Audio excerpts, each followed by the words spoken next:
Hello, I'm MCToon, and it's Friday night, and I am here. It's a different night than usual, and so what's happening is there's a debate that's supposed to be happening, and I'm going to do a live commentary on it. Now, that particular one, to my knowledge, hasn't started yet, and so, oh, there it is. There it is. It's coming. It's coming. So here, I'll tell you what's happened. And I need to do a little something here. I need to update the thumbnail because I'm gonna change the thumbnail. And so I need to do this. Hold on a second. There it is. Done with the thumbnail. And so it's I think having the thumbnail caused my system to be a little sluggish because I'm running Photoshop and it's a little bit of a hog. So let's see here, close off these things. So, all right. So I'll tell you the story. A couple days ago, I got a message, an email from somebody saying, "Hey, can I talk to you for a bit? I'd like to pick your brain on something." I said, "Well, sure." So I set up a call, and a couple days ago we talked, and this guy had gotten invited to debate Dearth or talk to Dearth or something like that. And so he prepared himself. He watched a whole bunch of things from Dearth and was ready to go. And then it was on Jeranism's channel. And then he didn't get to talk to Dearth. Instead, they did a bait and switch, and he talked to Austin Witsit. Yeah, Witsit. And if you've ever heard Witsit talk, you know that he comes up with the most insane things, and normal people are like, what the hell are you even talking about? That makes no sense. And you don't even know how to respond because it's so insane. So yes, he's the word salad bro. Anyway, so we are going to be watching that debate because that's what's happening now. It's the debate. Again, he said, "Can we come back? I will prepare more." And so the guy's name is Bryant Meyers, and he's a former professor. He's got a background in electrical engineering. He knows his stuff. He does know his stuff very well. But when you're talking to somebody that's, basically insane, people are caught off guard. They're always caught off guard because it makes no sense. Like, oh, wait a second. When they say the natural antecedent of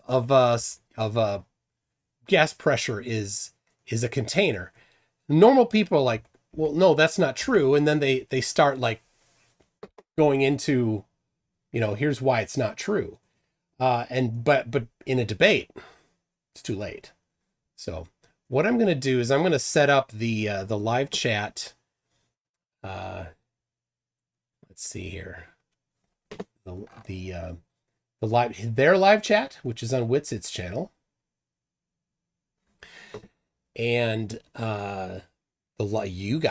your live chat, and the anyway, so that's what you're gonna see. Here's the setup. Let me get it in place, and then I will I'll let you all see it. But in the meantime, how are you all doing? This is exciting. I'm glad that so many people came on a you know, on a the Toon signal has been lit. All right, I gotta mute that. Let's see. So I'm like, I'm gonna head out now. It was almost done, so it wasn't.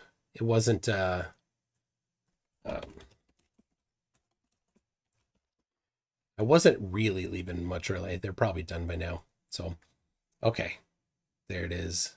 Is this it? Okay, that looks like it's the right one. I'm getting, this is Witsit's chat that I'm setting up here. So you can see Witsit's chat, you can see your chat, you can see the debate, you can see everything. So, all right. Oh, this is going to be good. It's laying out very nicely. So there it is. All right, there's the deal. He's got some music playing. I'm not gonna do the music. He's got some dancing astronauts because he's not smart enough to understand how astronauts work. I am buffering. Well, I don't see any buffering. Thank you, Will Clark. I don't see it on my side. So there's only so much I can do if I'm not buffering on my side. So let's see here. The if you were paying attention to the chat, we got this Matt guy here in the chat. He had popped in earlier, and he's like he's talking a bit of trash here. And I'm like, hey, if you want to step into the debate, send me an email. He did. So we're going to do it in 2 weeks or a week and a half from now. So good for that. So we're figuring on the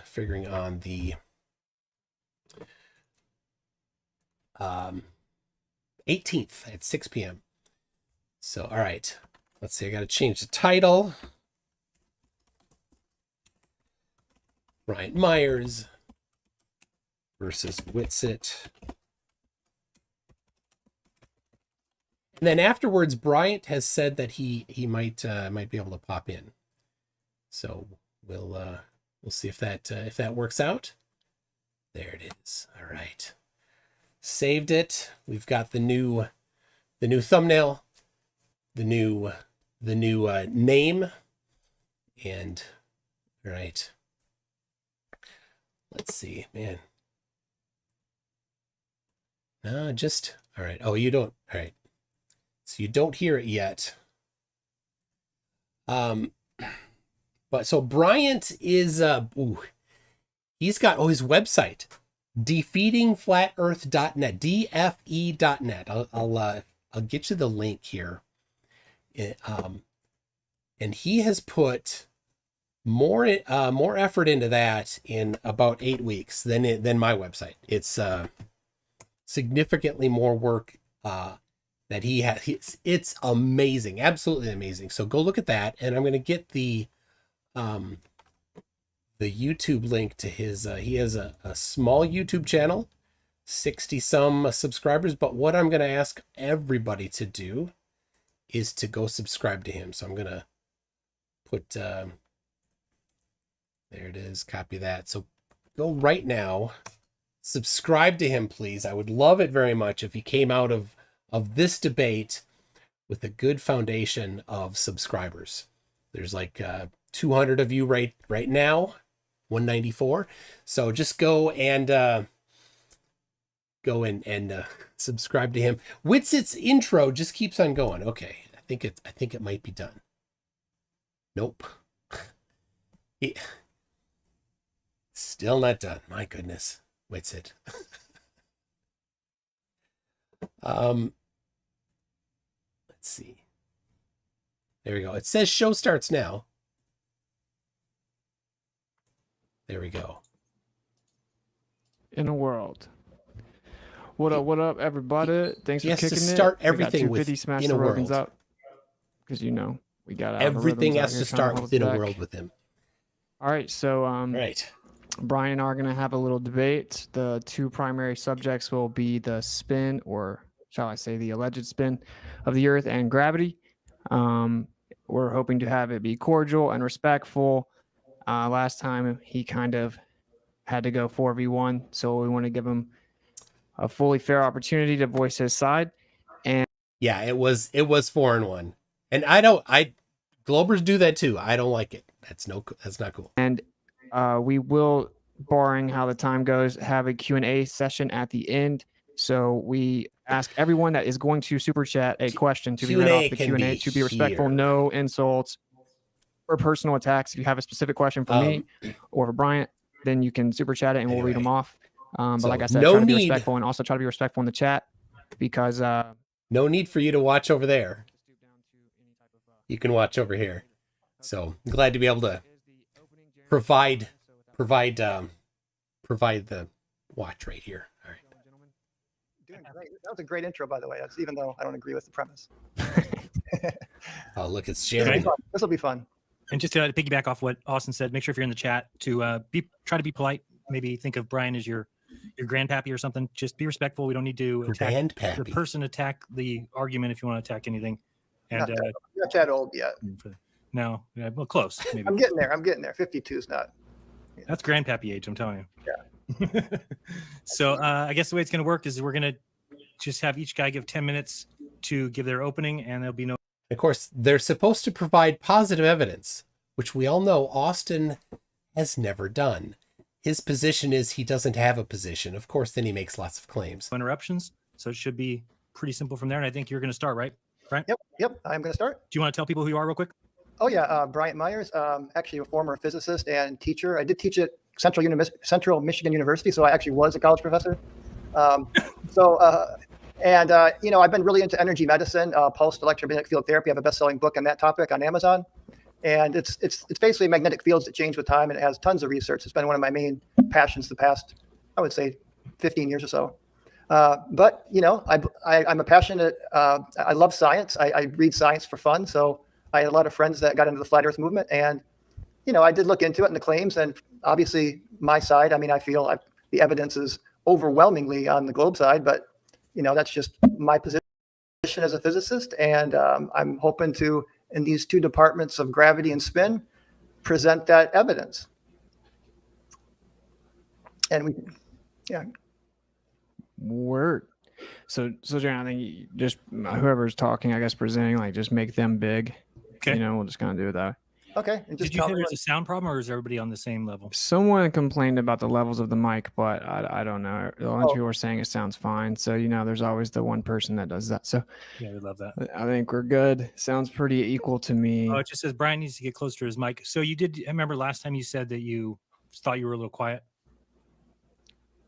I think he sounds fine right now. We say something. Joking around. That was a mute. I'm a little blurry.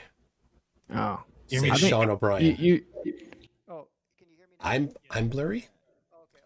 I'll turn you up a little bit just because I think you're going to be quiet. Oh yeah, I could maybe. I got to get used to these mics and keeping I like to just kind of go free for all. But there we go.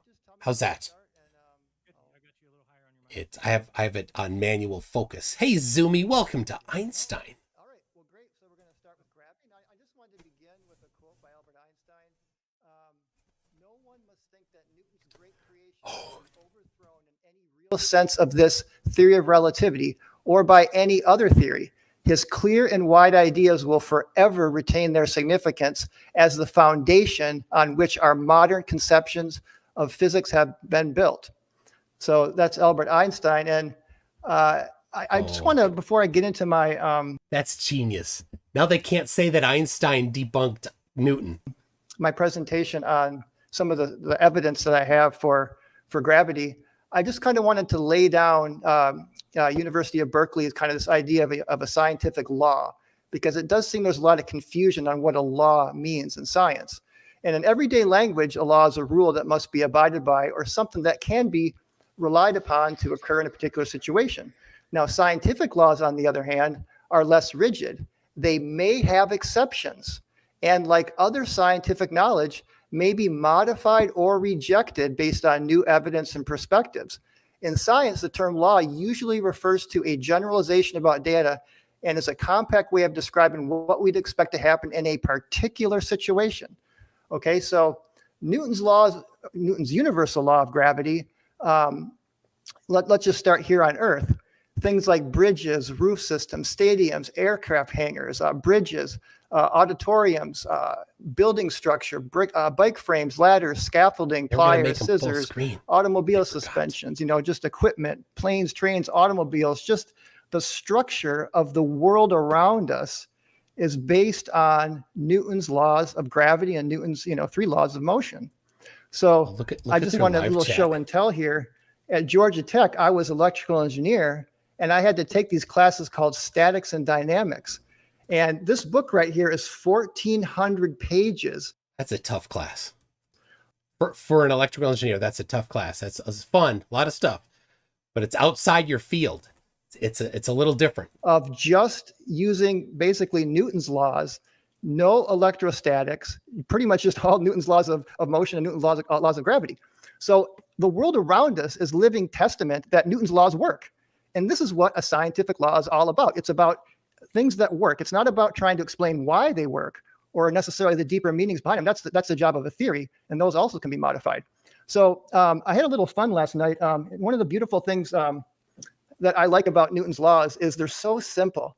And again, you don't have to really follow along. It's actually not that hard to follow along. So, Newton's law of universal gravity is G m1 m2 over r squared. And here I have me and m. So that's the mass of the Earth and a small m, which you'll see in a minute why I'm doing it this way.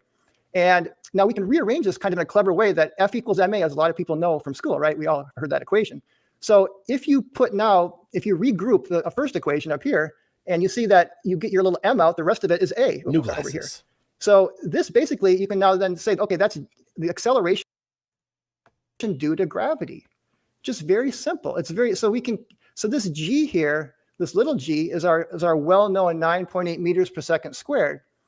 And to complete this whole process, all we need to know is big G and the mass of the Earth. And this is where the Cavendish experiment comes in, and Cavendish-like experiments. And it's just kind of worth noting down here that the acceleration is also, you can say it as F over m. So if you have a small mass, that's going to have a small force. It's an appeal to authority, they acted on by the Earth. It's an appeal to an experiment. It's going to accelerate the same as a big force with a big mass, because the acceleration due to gravity, or the force, is more on a bigger object or a more massive object, but the inertia is also more by the same exact amount. This is why all things fall at 9.8 meters per second squared. Way over Witsit. So it's really cool. He has no clue. And we can even take these laws, and this is where the universal motion comes in, and we can derive Kepler's laws. I mean, I won't get into all of them because I don't have time, but Kepler's laws basically said there's 3 laws. The first is the ellipses, the second is equal areas and equal times, but the third law, he didn't know what this proportionality constant was. So we can actually just use Newton's laws, and then we just know that the centrifugal force is going to balance the gravitational force, and we can get an exact number for that constant proportionality, and all the planets fall in a straight line. So again, we don't have time to get into it, but it's really nice that this law of gravity here on Earth extends. These idiots, their paper doesn't fall at 9.8 meters per second squared. They're unaware that multiple forces can act simultaneously. How can you be that dumb, people? To our solar system, one of the first scientific ideas that got extended beyond just the Earth. So let's look at just Cavendish real quick here. We don't have a whole lot of time to go through it, but the Cavendish experiment here, let's just look at the experiment. Basically, there's 2 large masses that are fixed, and you will have 2 swinging smaller masses on a swinging torsion scale. As the smaller masses are attracted to the larger ones, they twist the wire, and that twist, along with the oscillation times, allows us to calculate G, the gravitational constant. I can see the Once we have G, the gravitational constant, we can then determine the mass of the Earth, and based on some of the equations that you just saw. So now I just kind of want to go through, and by the way, it's not just Cavendish. There's other. Oh, can we share my screen now? Mm-hmm. Yeah, thank you. Can you share my screen? I don't know. I only have a remove. There you go. Thank you. Oh, there you go. Yep. So anyway, besides Witsit's Cavendish, there are other probably running it because it's his. Early on, there were account. other measurements of G, in totally different ways, and they're getting the same number. This is kind of a key theme here, is that we can calculate the gravitational constant in many different ways. And now, but I want to just look at a few modern day Cavendish experiments here, because these are the ones that are just so very accurate. And I know some of the rebuttals of some of the flat Earth enthusiasts will say. But you got to understand these tests take everything into account. The exact, the balls are perfectly homogeneous. The dampers, they put coatings to eliminate the electrostatic effect. A thin gold layer is very, very carefully done to ground it out, no electrostatics. The air density, thermal effects, electrostatic is also shielded and grounded. And then the magnetic effects, they'll use mu steel shields on the balls, and mu steel blocks magnetic fields. And here's just a little table. You can see all of these different, and they know all of the things that can lead to inaccurate results, to incredible accuracy. So there's been a lot of different Cavendish-like experiments done over the years. And recently there's actually now about 200 to 300 peer-reviewed Cavendish-like experiments. And here we have the Committee on Data for Science and Technology, that the CODATA, which lists here the most accurate, most careful experiments, and they come up with a value for G that's around 6.67 times 10 to the minus 11, but it's out to 4 significant figures. That's incredible accuracy. And from the lowest, if you swing all the way back and forth from side to side, that's only a 0.07% difference from the highest to lowest. So it's incredibly accurate. But interestingly, other constants of nature are more accurately known. It's just gravity's one of the most difficult to measure, but it's still very accurately measured. So, so based on time, we don't really have time to go into the details of all these, but I did set up a page on my dfe.net, my debunking flat earth.net site. Most of them don't work. /G, you can see these studies. I got 12. How dishonest they are. This guy here. Most of them don't work, and none take electrostatics into account. But wrong if they have a common ground. They are at the same electrical potential. Electrostatics have been taken into account. It's very easy to take into account, but these people have been fooled by people like Witsit. How do you take electrostatics into account, Witsit? They don't know. They have no idea what electrostatics actually is and how to apply it. Really good peer-reviewed studies, and they're not all Cavendish, but a lot of them are.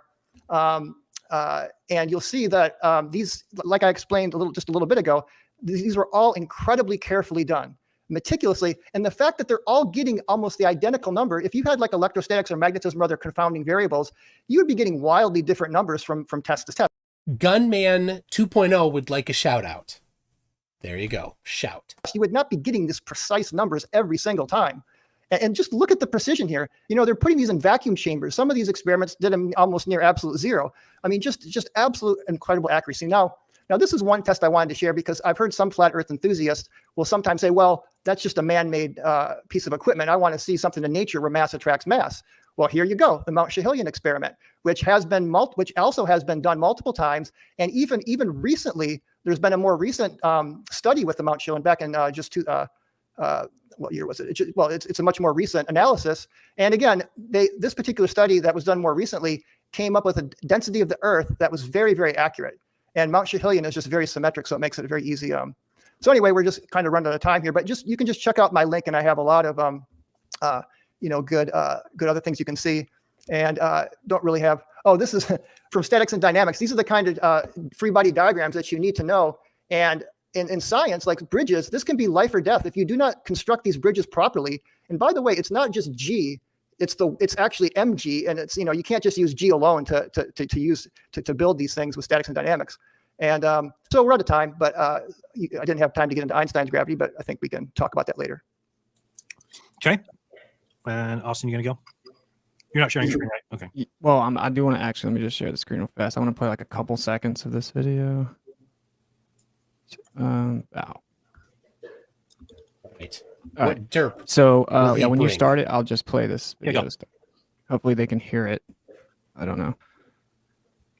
I will now show you a short video of former MIT physics professor Walter Lewin. Oh, wait. No. Oh, he's going to put words into Walter Lewin's mouth that Walter Lewin So what holds our world together? didn't say. Well, on the nuclear scale, 10 to the minus 12 centimeters. Walter Lewin does not agree with you, Witsit. You're lying. You're putting words into his mouth. You're using his words to lie. Very important are the nuclear forces. On an atomic scale, up to thousands of kilometers, it's really electric forces that hold our world together. But on a much larger scale, planets and stars and the galaxy, it is gravity that holds our world together. Yep. And now you may say, that's very inconsistent with what you just told us. Because didn't you tell us that D cancels? If you do that? All right, anyway, that's enough. All right, so there you go, explaining up to 1,000 kilometers, everything you observe on the Earth is electric. Everything that you observe on the Earth is 10 to the 26th, some argue 39th power stronger than gravity even claims to be. As for this law, talking point, he's such an idiot. He has no clue what it actually means. Downward acceleration is an effect. So not everything goes down. Sometimes things go up, but there's a downward bias on the Earth. I actually agree with that. 9.8 meters per second squared is agreed upon average. It doesn't happen every time. Objectively, it doesn't happen every time. It changes. It's just an agreed upon average. It fluctuates. But we use that convention so that we can build things like bridges, etc. You can replace little g with a letter A, acceleration. You don't need it. You don't need the cause, claim, effect. Talking about Kepler's law, that's planetary movement of bodies. This is a whole different conversation than what we utilize on the Earth for everyday use cases of downward acceleration. It has nothing to do with planetary movement or this idea that there's bending and warping of This is supposed to be his positive evidence. space-time. In fact, Newtonian physics isn't even used anymore. It doesn't work. It was debunked. It doesn't work to explain the solar system. There he lies. Much less further than that. So when we talk about what's on the Earth, well, we're talking about, we want to use science. We want to actually prove things. Oh, he hates science. Okay, so science, they love to say science proves, but it doesn't. when they proposed the globe, they thought, well, the only way the Earth can be a globe is there has to be something called gravity. That's the actual evidence for gravity. So if we want to say we have a dependent variable and naturally occurring observable phenomena, things go down. Things go up and down. So things have direction or different vectors. So what causes something to go down? Well, let's figure it out. Everything that goes down or up, everything that exists in the world is electrostatic. So, but what's the charge? The charge depends on the force. all molecular and The force depends on the charge. molecular attractive forces are electrostatic in nature. So anything going up or down is electrostatic. So let's manipulate the variable of electrostatics and see if it can actually affect the direction something goes. It does objectively. Things go up and down relative to the electrostatics. The electrostatic field, you have electrostatic induction that goes to the object, and that relationship will cause things to go up and or down. We have all kinds of things that happen in nature that show us this. In fact, bumblebees actually levitate over flowers. Oh, it's just the old wives' tale.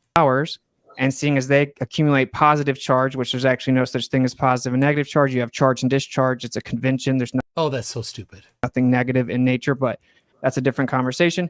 So it gets positive charge in the air. It floats over the flower that has negative charge, and the pollen will actually levitate up to the bee and stick to it. Okay, so we watch this happen all the time. He's so dumb. The clouds, of course, are electrostatic, and then based on the charges in the clouds, that's when eventually the water will come down. So apparently the wings on bumblebees are unnecessary. So based on density and buoyancy alone, or based on gravity alone, there's no reason for those clouds to be up there sitting the way that they do. Now they just claim that it's basically counteracted. So whenever you talk about the Cavendish and you said that they control the variable of electrostatics, yes. Well, you said no electrostatics. That's not true. There's no such thing as no electrostatics. The goal that they use is it's easy to neutralize it so everything's at the same electrostatic charge. electrostatic, right? So we have things that are called dielectric materials because they have small amounts of magnetic permeability, right? They have high levels of dielectric permittivity. They maintain their charge very effectively, but that doesn't mean that there's nothing there. Just like there's no such thing as anything being neutral. If something's neutral, it doesn't have a net charge, but it still has a charge, including all these quote unquote nuclear forces and the neutron. They have elementary charges, and everything that exists has a charge. So there is nothing in the But earlier he said there's no such thing as charge. Witsit, make up your mind. world, nothing that doesn't have electrostatics. In fact, whenever Cavendish Yeah, don't go over there. Leave them alone. They'll time you out and kick you out. first did his experiment, he didn't even account for electrostatics. I know people personally that have done it, and they know that electrostatics will indeed make the balls move around. It's the primary thing you have to worry about because of the fact that you have attraction and repulsion with electrostatics. You can never eliminate it. And so then, well, what are we observing? You said that it's always the same. It's not always the same. It varies. It's such a small change, though, that you get a decent little window, and you can say, oh, look, it's pretty accurate. It's never exactly accurate. And then whenever it's not, people just assume it's user error. Does he think measurements are exactly accurate? Of course he does. He's never done an actual measurement. Because even the slightest bit of energy or motion transferred to the Cavendish mechanism will actually affect what you see. So you didn't account for electrostatics. If you manipulate the variable electrostatics in Cavendish, you will literally get the cause. You can't eliminate it. If you ground something, it still has electrostatics. If you put it in a Faraday cage, it still has electrostatics. There's no such thing as eliminating it. And it's 10 to the 36th power or 39th Of course you can eliminate it, you idiot.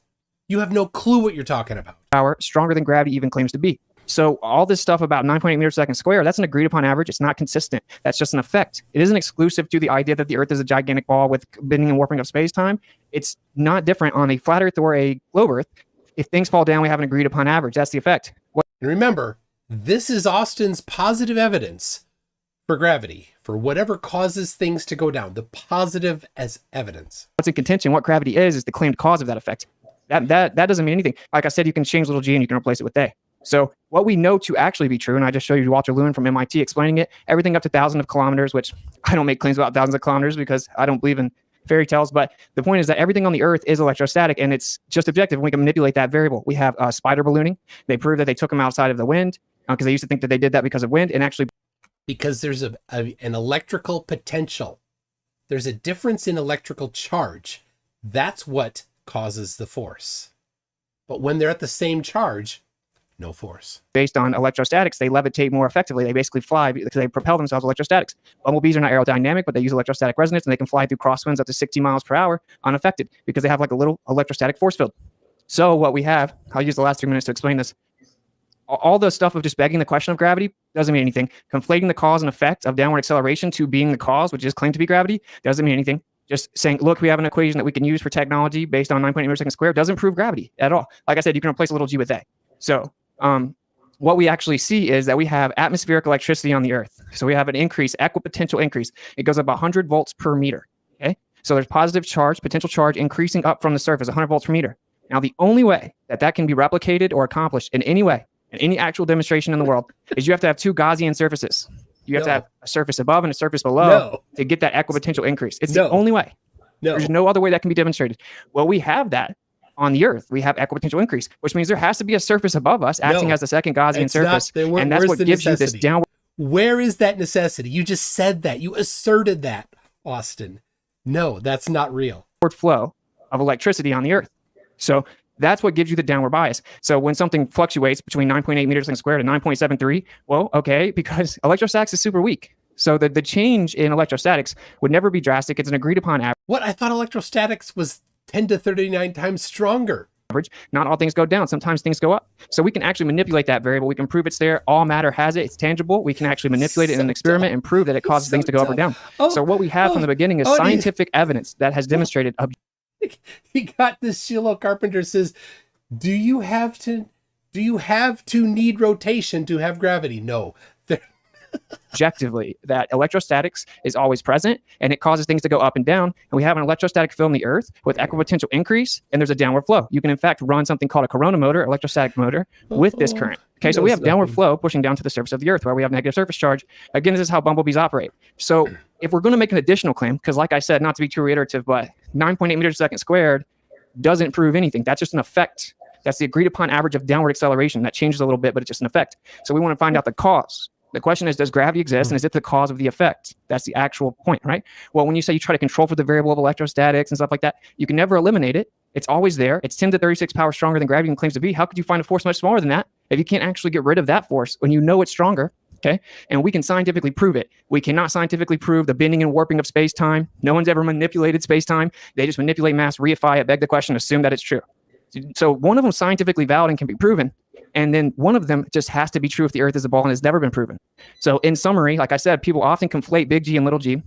They just invoke 9.8 meters per second squared saying that it proves gravity, but it does not. And Newtonian physics is not what the globe Earth model uses anymore because it doesn't work. And the reason that they didn't just acknowledge the natural intrinsic electrostatic nature of all things, and that's why things go up and down, is because it's way too weak to cause gigantic planetary bodies to move around each other in a vacuum at vast distances. And that is the only reason that something else was come up with. And there's no empirical scientific evidence for it, but there is for electrostatics. It can be manipulated as the IV, and you can prove it.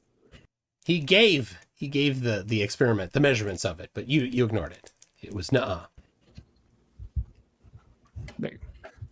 All right, so if there's this voltage change, 100 volts per meter, if that's the cause of it, Witsit, then when something is 1 meter above the ground, it will have a certain downward, force.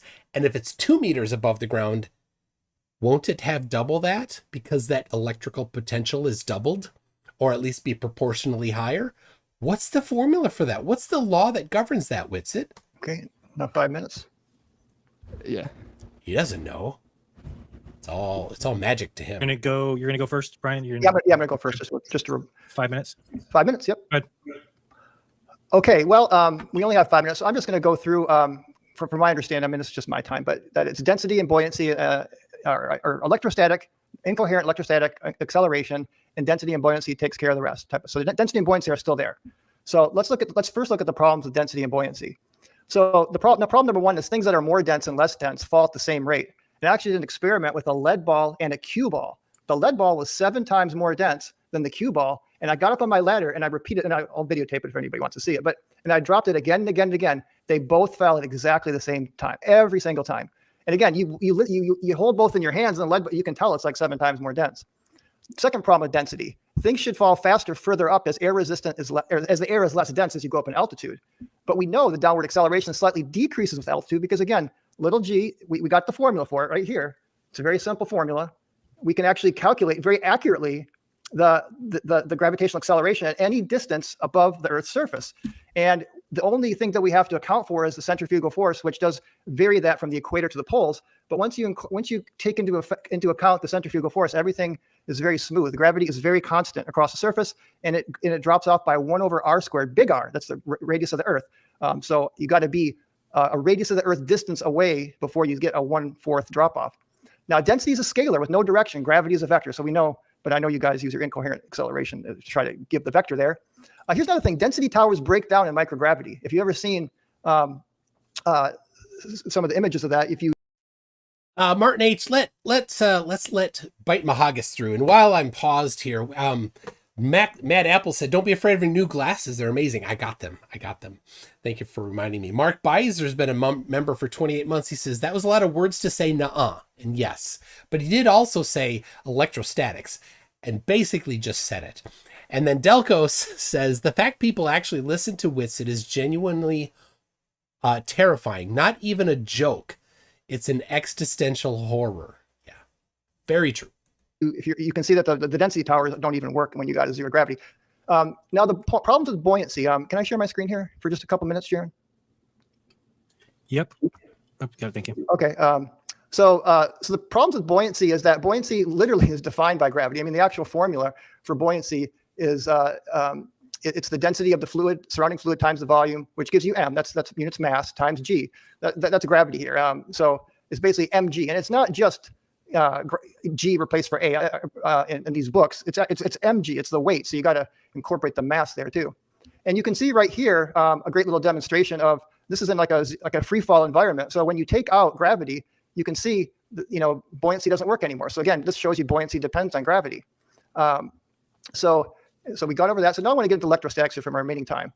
So, and I'm not going to have enough time to get through. We can talk about this in our discussion. So there's some catastrophic problems with electrostatics. I say catastrophic because they are. So gravity depends on mass. Electric field depends on charge. Electric field and electric charges can be shielded. Gravity cannot, provably. Shouldn't we be able to step inside a Faraday cage and levitate? I mean, we can shield electric charges. Why don't objects of different electrical charge or magnetic properties fall at different rates? I mean, we know this. Different diamagnetic and different, conductors versus insulators. I mean, in electric fields, they would have forces acting on them in different ways. And again, why do magnetic, paramagnetic, and diamagnetic objects all fall at the same rate? So again, you can get a magnet or a non-magnetic object, and gravity will pull them down equally every time. Electrostatic charges can be attractive or repulsive. Gravity is only attractive. The source of the electromagnetic attraction and how it works on, So what is the source of this electromagnetic attraction? How does it work if bulk matter is neutral? So again, I got my little thing here. I wanted to have Austin, oops, it's my camera here. So we want to kind of go over this side here. We want to get an F equals something up here. I'm sorry, share my screen real quick. I just had just a couple slides here that are important. So the problem with this too is the fact that these electric fields that Austin talked about, they fluctuate wildly, and that at about 30 kilometers, it's almost zero. And we know gravity keeps going beyond 30 kilometers. So it just doesn't work. It doesn't match reality at all. In fact, the electric field changes not only around thunderstorms, but around, the time of day and the seasons. So So again, we can get into this in discussion. Okay, Austin, you're up for 5. Here comes the nuh-uh. All right. So I never claimed. So you started off talking about density. Why density does? Oh, it says the host says. Oh, never mind. So yeah, my bad. I never claimed it did. Right? Like density is one thing. You can't have density without electrostatics. So everything that has density, and if you look at the periodic element chart, I don't necessarily believe all the atomic theory, but it's a convention. It obviously there's a correlation in density and electrostatics. That's why it's one of the main variables addressed on the chart. But anyway, density itself isn't the full answer. I actually agree with that. Your examples aren't particularly great, though. If you use 2 different densities and you drop them, well, you drop them from a few feet above the Earth, and they're going to go roughly the same distance down. The primary thing to figure out, what is the determination of the vector? What determines the direction itself? Once it goes down, then, it's agreed upon average. I mean, until you drop something 5 miles in the air in a vacuum chamber, you really don't have much to stand on. That's wrong. You don't have to do 5 miles. How ridiculous is that? What kind of arbitrary decision is that it needs to be 5 miles? And dropping it just a few hundred feet in the air doesn't really mean much. And again, downward acceleration does change drastically. We use gravimeters all over the Earth, and it's different all over the Earth. The downward acceleration of little BB used interferometry. They also have spring-loaded ones. They show different rates, actually. So it's not this magical, consistent 9.81 meters per second squared every time. That isn't true. That's like a misnomer. I don't know why people say it. But yeah, so it's not just density, but whenever there's a density of an object relative to the density of the medium, that's going to determine direction. That buoyant force that's resultant is much stronger than electrostatics. And in fact, of course, it's even stronger than gravity, right? I thought electrostatics was the strongest, Witsit. Even in this theoretical idea that there's gravity here, this other type of gravity, because actually gravity means gravitas and weights. Anyway, the buoyant force is stronger. It goes up and down, just like the elastic velocity, the kinetic energy of gas. It's stronger than electrostatics. What it does is it sets the bias. So even if we have slight fluctuation in thunderstorms or lightning or whatever, it's very weak. It's very weak. Like when you use a Van de Graaff generator and you make like a little paint chip float or a piece of paper, you can use iron, you can use all kinds of stuff. That's like, those little chips are equivalent to like Mount Everest, right? So the point is that it's very, very, very, very weak. It just sets the up and down. That's why you wouldn't see much of a change in downward acceleration, because it would have to be such a drastic manipulation and variance to get any type of difference. But that's not the question. The question is like, what actually causes it to go up and down? And there is no problem with electrostatics other than it's not strong enough to make the Earth spin around. And you said something about at a certain height, right? Like, so you're talking about like at a certain spin around? Why would you think that electrostatics would cause the Earth to spin around or even bring that into it? Height drops off. I don't believe any fairy tales above 50, 60 miles or anything like that, but all of it has electrostatics. Even in the globe paradigm, they claim there's something called the ionosphere, and that it starts right at around 40 miles. They say 40 to 50 miles to like 400 miles, which we don't believe stories past 60, 70 miles at all. But the main thing with that is that was the first time ever that was claimed. Maxwell actually changed his equations, right, to say that you could have electrostatics without matter. Because you can't have electrostatic conduction or electrostatics without matter. And they made up the ionosphere to basically save the globe. But the primary point here is we have equipotential increase from the surface up. And that creates a downward flow. Everything. And the only way to have that is to have 2 Gaussian surfaces. No. So what we know we have on the Earth has to be there because of 2 Gaussian surfaces. And that is 10 to the 36 power stronger than gravity claims to be. So I don't know why it's so hard for people to accept it, but it just is what it is. And this is why it's not discovered on the quantum scale at all. There's no evidence for gravity on the quantum scale at all. It doesn't work. It's incompatible. The relativity doesn't work at all on the quantum scale. But we know that there's electrostatics there. It's everywhere. And a Faraday cage does not block electrostatics. Yes, it does. Sure, it can stop like electromagnetism. It doesn't stop electrostatics. The cage itself is electrostatics. The air inside of it's electrostatics. Whatever objects are in there are still electrostatic. There's still electrostatic induction. And no matter how much you try to neutralize it, like he doesn't understand that it is possible to have things at the same potential. It's just beyond his comprehension. On the very smallest scale, right, which you can't remove it, because if you removed it, you wouldn't have the matter in the first place. On the very smallest scale, it's 10 to the 36 power stronger than gravity claims to be. He keeps saying that. And super inconsistent, of course, but it doesn't even matter. So the primary point here is we need actual empirical evidence that you're isolating something outside of it, and you're not, and it isn't completely constant. So it's somewhat reiterative to my first 10 minutes, but it's the same point. I'm not claiming that it's density alone. Buoyant force is much stronger than electrostatics, but it's what sets the up and down. It's measurable, it's testable, it's provable. All matter that exists is electrostatic. Not one piece of matter can be invoked that isn't electrostatic. And so that's all there is to it. There's not really even a debate to be had, because until we have like other empirical evidence to substantiate the idea of the bending and warping of space-time, which is considered to be incomplete at best, right? And there's really not much to discuss other than we need it. So yeah, there you go. And yeah, just because things change during thunderstorms or whatever, it doesn't matter, because it's electrostatics is super weak. So there you go. Very good, very good. Land the mod. So he claims, this is what's crazy. He claims that it's electrostatics, but if the charge reverses, it's okay because it's still electrostatics, he says, because it's weak and it's also 10 to the 39 times stronger. Okay, is that okay? So now we just opened up just a discussion. So, so basically, Austin, like what? So I have an equation that can make excellent predictions. So what do you have for predicting all these things? Because I'm telling you, the electric field of Earth, and I have a book here on the Earth's atmospheric electricity. At about 31, this is about 50 kilometers or 31 miles. I mean, there's a very highly conductive layer. The electric field is falling off to, I mean, almost zero. It's like just like the millivolts per meter. I mean, it just gets really down, and the average is 8 volts per meter going up to 30 kilometers. And this is actually from one of the things you were showing on your Corona motors, right? They actually had this diagram on your Corona motor little thing. The guys that did the Corona motors drew this diagram. And I saw you using that demonstration on one of your videos on Corona motors, right? And they were basically saying the same thing that I'm saying.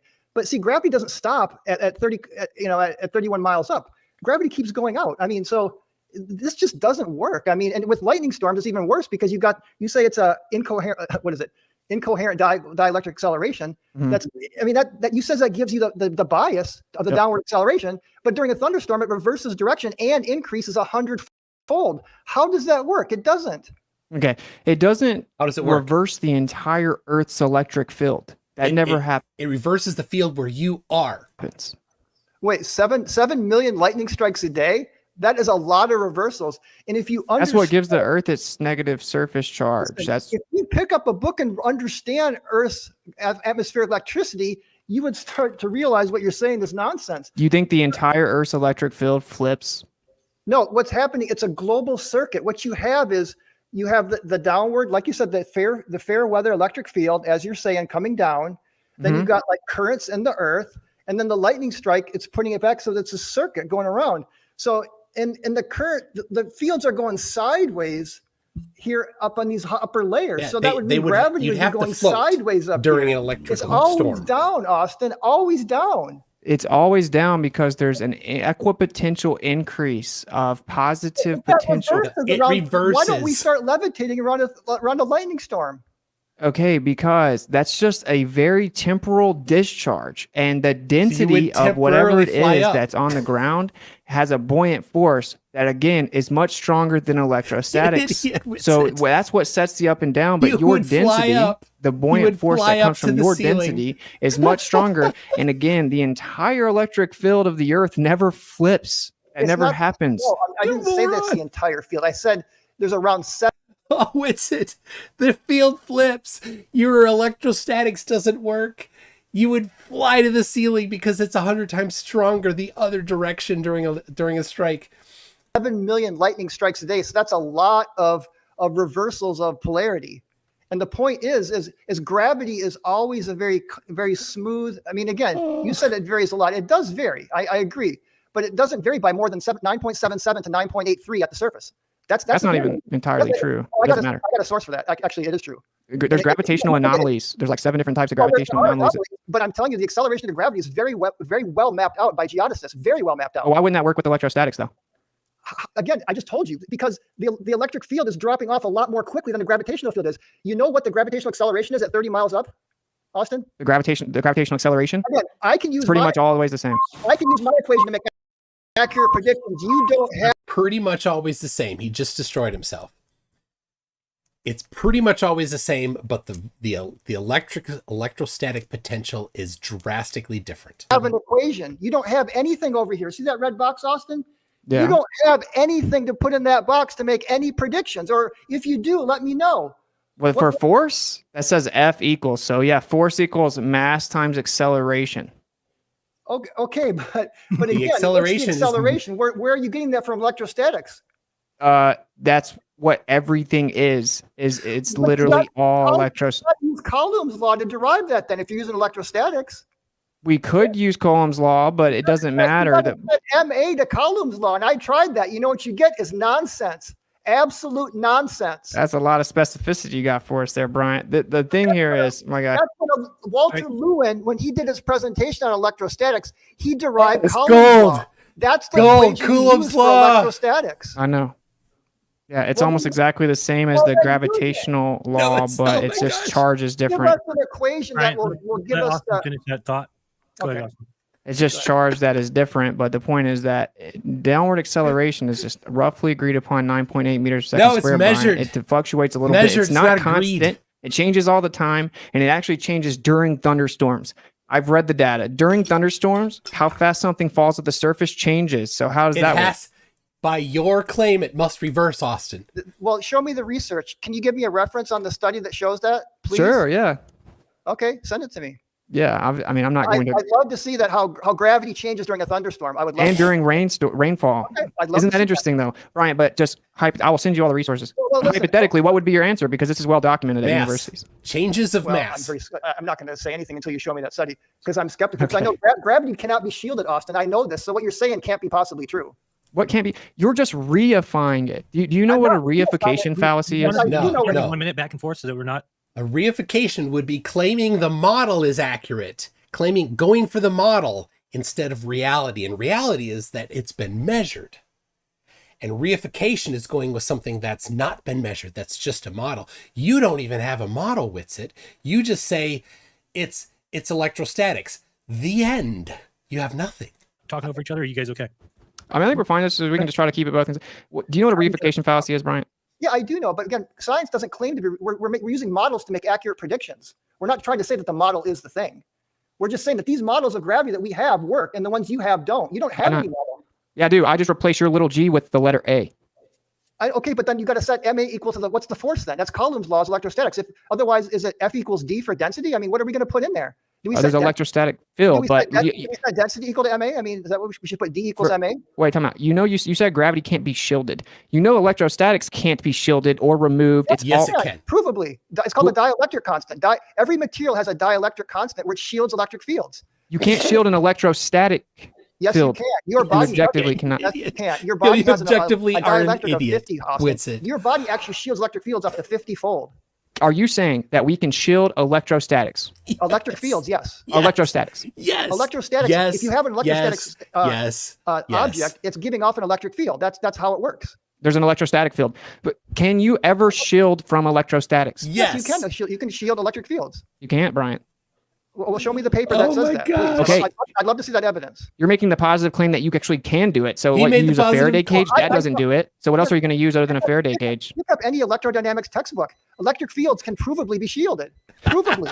You cannot eliminate the variable of electrostatics, and you can't block. And Faraday cages stop electromagnetic transfer, not electrostatics. So this is the point, man. You don't have evidence for your claim. I can tangibly manipulate my claim. That's the difference. You have no There's clue. 12 peer-reviewed studies that I gave. I didn't get one peer-reviewed study from you. Yeah, I can give you all kinds of evidence. get I'll give you, but nothing. listen, this is what I want to know.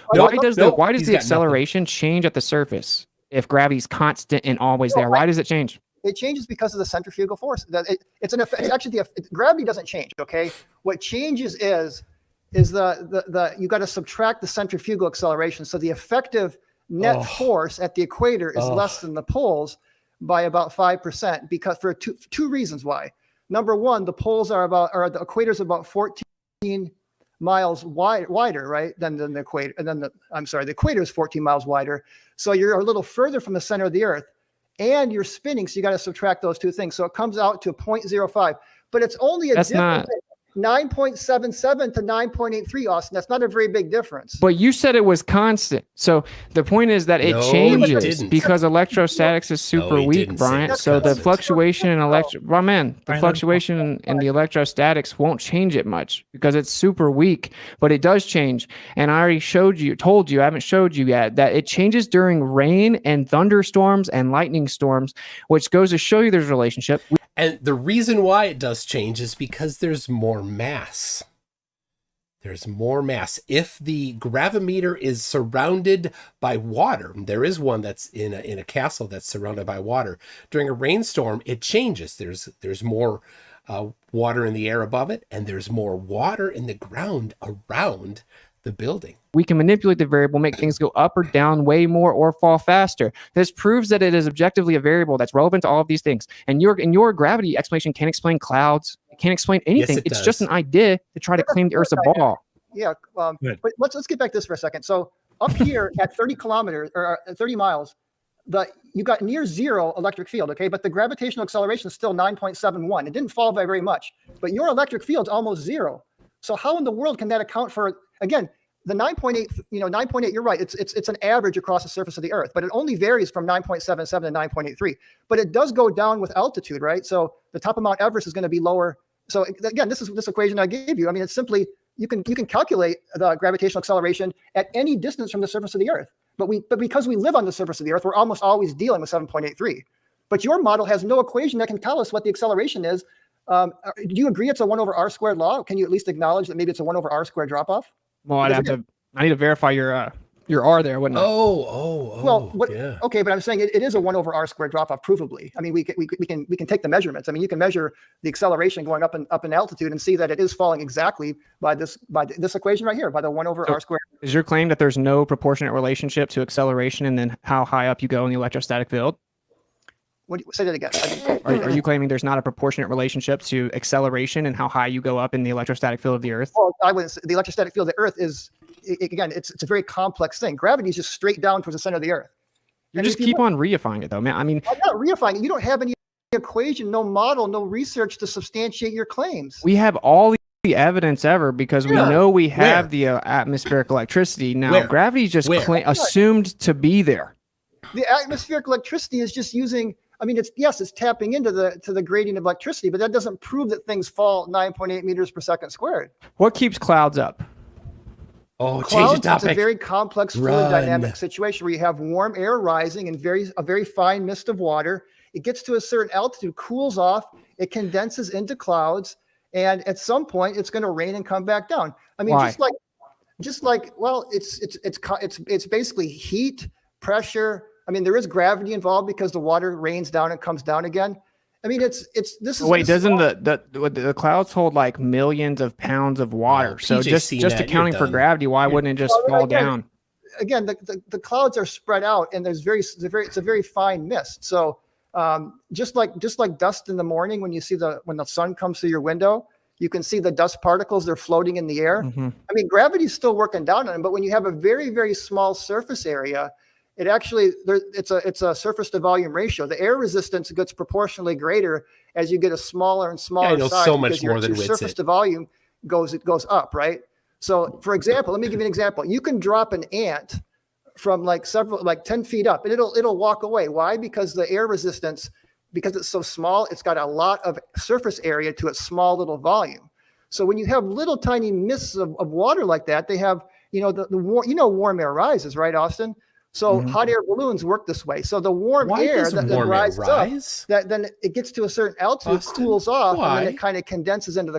Why does warm air rise, Austin? It's the same electrostatics. Why would it go up? Clouds, but it's not like there's just like a big ocean of water up there. It's very fine mist particles that have a very high surface area to volume ratio. So they will come down. Gravity eventually brings them down. That's what we get rain, right? All right. That was a lot. Objectively, even within your paradigm, clouds are held together with electrostatics. What happens is there's a friction. Ryan, come on, bro. There's a friction that builds up inside the clouds and it creates charge, and the charge continues to build. And then the charge within the cloud begins to like situate out. And eventually you have what's called negative charge. It's discharging going on at the bottom situate out of the cloud, so much so that eventually you will have something like lightning happening, which is a discharge going down to seek equilibrium to the surface because there's a downward flow of electricity on the Earth. There's a downward flow. Clouds are held together with electrostatics. They're within the electrostatic field. All of the water and the ice crystals in the cloud are electrostatic. They all situate themselves based on that. That's what lightning is. It's electrostatic discharge. You're talking clouds, not lightning. Equilibrium. So we have a downward electric flow on the Earth. Electrostatics is 10 to 36 power stronger than gravity and claims to be. Say it again. And everything has a downward bias, and then the different forces like kinetic energy and buoyant force is stronger than that. This is just objective. But the lightning strikes go back up though too, Austin. It goes the other way. Lightning bolts go up and down. They don't just go down. Okay. Oh, so he didn't know that. It just nullifies what you just said about downward. It's not a downward acceleration then. That's because if it's going up, we don't levitate. Again, we're not levitating around thunderstorms. You wouldn't levitate because you're so much more dense than the air. You're still going to be down. Electrostatics is very weak. Why? It just sets the up and down. That's a ridiculous response to say that we It just sets the up and down, but what sets the magnitude? should levitate if electrostatics was real. That doesn't make sense. It does make sense because the voltage increases by 100-fold, Austin. So not only does it reverse direction, it's going to like 15 to 20,000 volts the other direction instead You of have to go by like a million though, Bryant. That's what you don't understand. It just the whole reverses. electrostatic field just sets the up and down. Your buoyant force of density is so much stronger. We do have things levitate, and we have electrostatic levitation in nature. It happens all the time. The fact that lightning goes up and down, which actually looking at slow motion, it's really crazy. Lightning is a baffling thing. Yeah, there's discharges from the surface Everything is baffling to Witsit. as well, based on what charge is on the surface and what is in the clouds above that. That's what it is. It's just seeking equilibrium relative to the charge and discharge levels of the cloud and the ground. It going up and down doesn't change anything. My point is that all of it's electrostatic. Everything is. All right, talking so fast. You could tell he's getting a little flustered because he's talking so fast. All right, let me pause for a second. Tim Pryor says, until he can name that one field of science or any scientist that agrees with him, then he should stop saying the word science. All he's trying to do is redefine it. That is exactly what flat earthers do. They redefine science. They create this other thing that's not science and call it science. Gregory Gagnon V says, this takedown of Austin Witsit is exquisite. Indeed it is. The Watcher for $5 says, we figured out the shape of the Earth by looking at celestial object rotations. Why do they never try to address that? We didn't. Initially, it had nothing to do with gravity.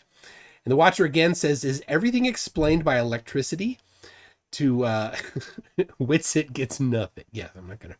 Anyway, yes, everything, apparently. And that's way stronger than gravity. Everything's not electrostatic. Name one thing. Well, first of all, there are 4 forces in nature, not just electromagnetism, right? Can you name one thing that's not electrostatic? Gravity. Well, it's part of everything, but so is gravity, and so is the nuclear force, so is the weak, and then you got the electromagnetic force, which you're referencing. But you're ignoring, for some reason, the other 3 forces. No, I'm not. They're all electric. They're they're all not. electric. The Name one of them that's not. We're not counting gravity because gravity isn't actually real. The nuclear force is electric? Yeah. Okay, show me evidence for that. Need a citation for that. It does the opposite. It actually holds gosh. like charges together. Do you know that You didn't know that was electric? It's Do you not. know that like charges repel? Do you know that? Yeah, but incoherent charges always attract. So you need polarization. You need polarization to have What's an incoherent charge? attraction and repulsion. But listen, even the neutron, the nuclear forces, all that, they have elementary charge, something that's called elementary charge. They still have a charge on the most fundamental level. That's the only way that you could have any of this stuff held together.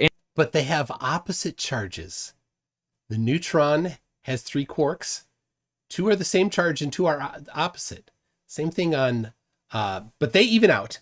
In a proton, Witsit, in a proton, you have 2 of them with the same charge and 1 with the other charge, and they have a net positive charge and still are held together by something that is not electrical. Inside the atomic theory, the protons and the neutrons, you say they cancel out. You have bosons and all these different, particle physics, pseudoscientific terms. It's all charge. Everything has He gets to declare that it's pseudoscience. a charge. It's all electric. Everything is. Okay, so that's my point. Charges repel. I've done many little pith ball experiments when I used to teach physics. Those little balls will repel each other. They don't come together, Austin. You're just talking nonsense. Incoherent. What does Electrostatic What does that acceleration mean? is always attractive. You have to have just made polarization that crap to get up. repulsion. Where does that come from? It doesn't. I mean, what can you show me a research study that references incoherent dielectric acceleration? Well, it'd have to be something from like electrical field theory, like decades and decades ago, before the pseudoscientific derailment of modern science because of the devotion to heliocentrism. But yeah. Austin, look at the world around us. We are advancing in technology. We're not going back in the dark ages. So don't say that the science of the 1800s is somehow better than the science of today. Actually, it is because of the Michelson-Morley, and then everyone went the wrong way. We don't have to change the subject, but the point is they threw out the background medium for electrical field theory, and then they ran over here towards trying to explain the Earth is a ball. So that's what happened. So yeah, I don't agree with subatomic particle pseudoscience. It doesn't work. Particle physics has been debunked. It claims electrostatics is the exchange of virtual photons because the math doesn't work. It's been debunked how? Because Witsit said so. So objectively, you guys are falling apart as time goes. We're not falling apart. Again, you're not understanding a scientific law and what a scientific theory need. They work in their domains of application. If that didn't work, we wouldn't have, computers, quantum mechanics is the basis of the computer you're looking at, of lasers and cell phones. So you can't say that these things are disproven when you have technology all around you that is actually using those things. But you think virtual photons are real?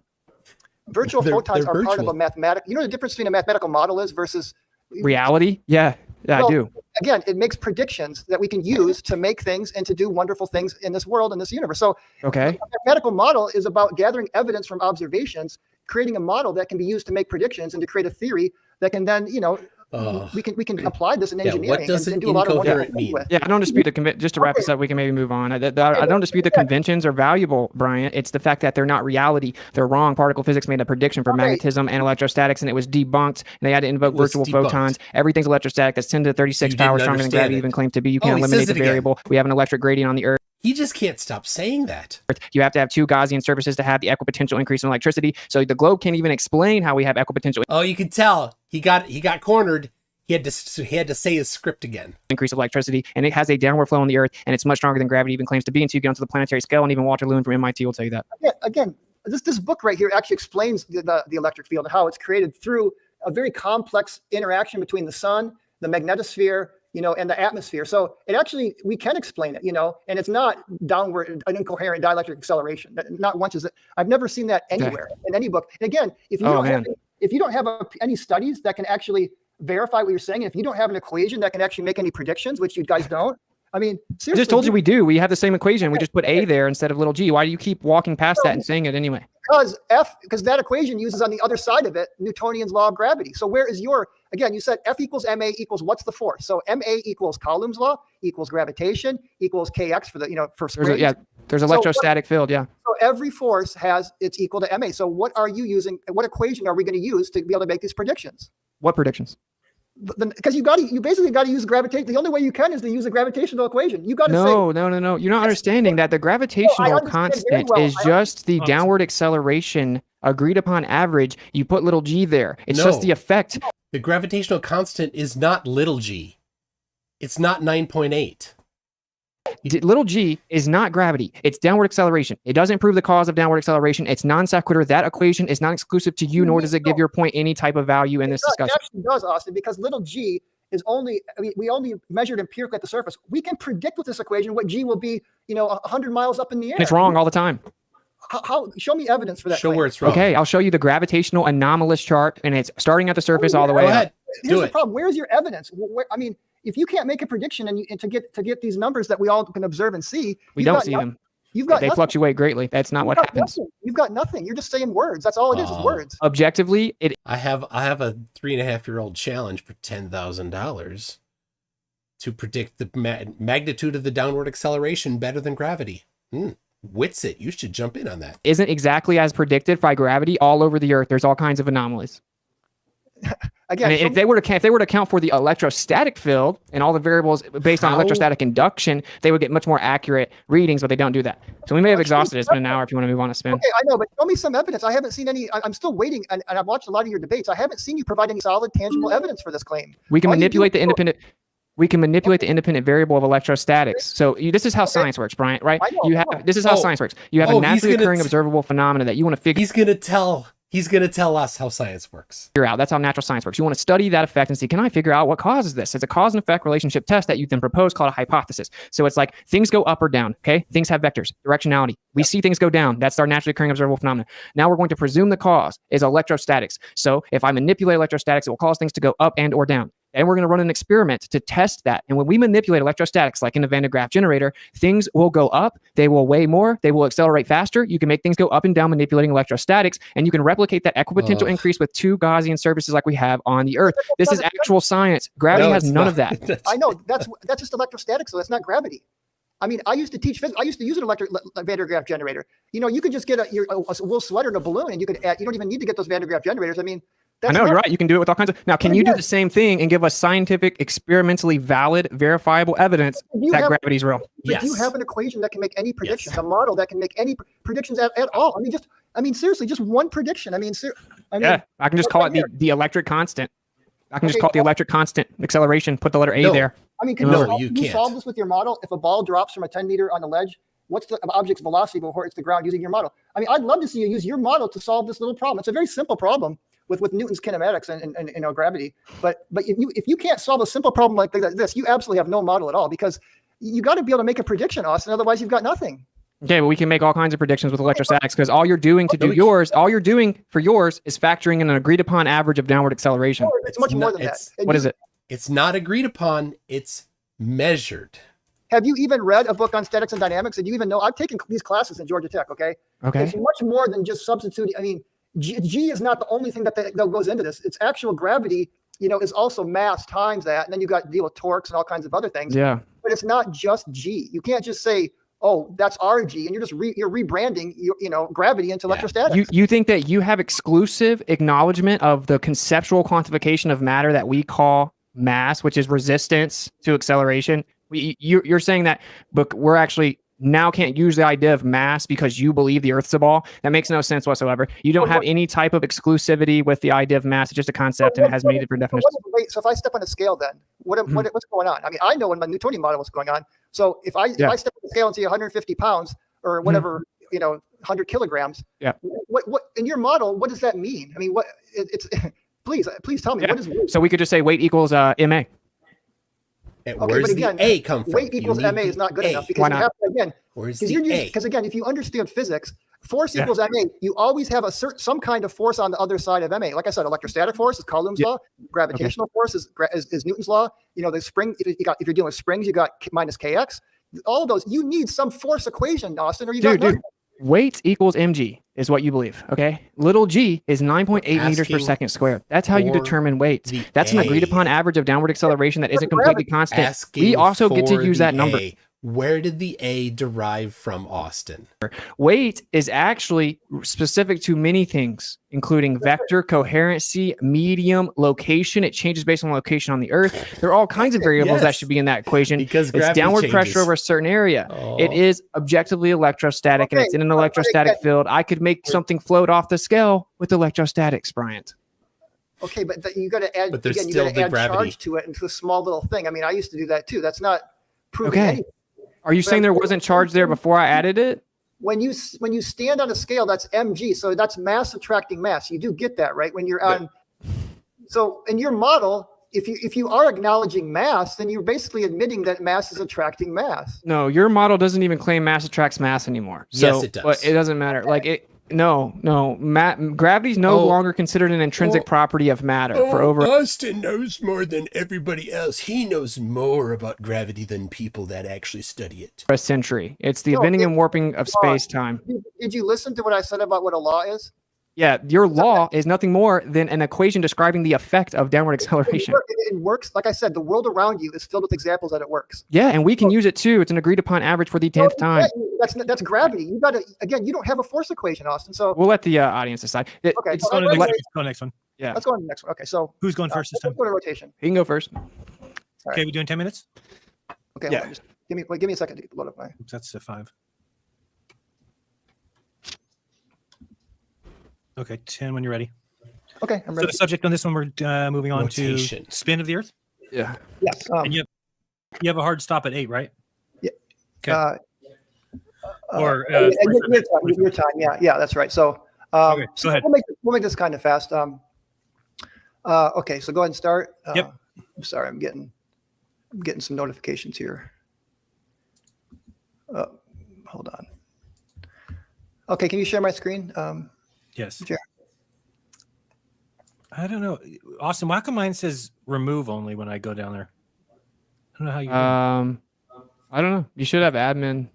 Yeah, it just says remove is my only option for some reason. All right, we're good. We're fine. That title, how incoherent electrostatic acceleration. No, Brian wants his vector. That's not from Walter Lewin. Oh my bad. That title wasn't his. You don't want to use Walter Lewin, bro? I love Walter Lewin. In fact, again, you got to watch his gravity lectures because they're great. Mm-hmm. Seriously, okay, they're really good. Clock start. Okay, so now we're going to talk about the Earth's rotation, and I just want to provide many different ways that we can see that the Earth does rotate. So the first one I want to briefly go over is sunrise and sunsets and lighting. Then I want to look at counter-rotating star fields, equatorial mountain telescopes. We'll just mention really quickly. The centrifugal force itself is great evidence that the Earth is rotating. The Earth effect on east to west flights is a good evidence that the Earth is rotating. And then, of course, we got gyroscopes. We got optical gyroscopes, mechanical gyroscopes, the Foucault pendulum, long-range ballistics. And so let's just start with sunrise and sunset here. So I really like this little proof. So So I just want you to watch this little animation. You can see the mountain here is lighting up from the top down. This is looking west at sunrise. So sunrise. How could it light up west, top down? Now this is sunset on Mount flat. Everest, so you can see the opposite. Wow. The last thing to stay lit is the top of the mountain. So now if you look at the way that the sun works on a flat Earth, the spotlight sun, any light source, even a laser, has divergence. It's going to spread out. So the bottom of those mountains should be lighting up first on a flat Earth. And at nighttime when the sun sets, the last thing that it's the opposite direction too. The bottom should be lit up last. But it's just the opposite, which is perfectly explainable by the rotating Earth. So you can see the light rays are coming in here. And then as the Earth rotates around, the top of the mountain will not address any of these things. Get those light rays. And if you just play around with this when and it's kind of think Austin's about it, turn you'll to see this is present a really positive great evidence, proof. he won't present positive the second evidence. one is He will just say counter-rotating nuh-uh star to trails. all these things. So this is, I call this the insurmountable failure of flat Earth, to try to explain how the northern and southern hemisphere can have not only two different star trails that are rotating in different directions, but two totally different north stars.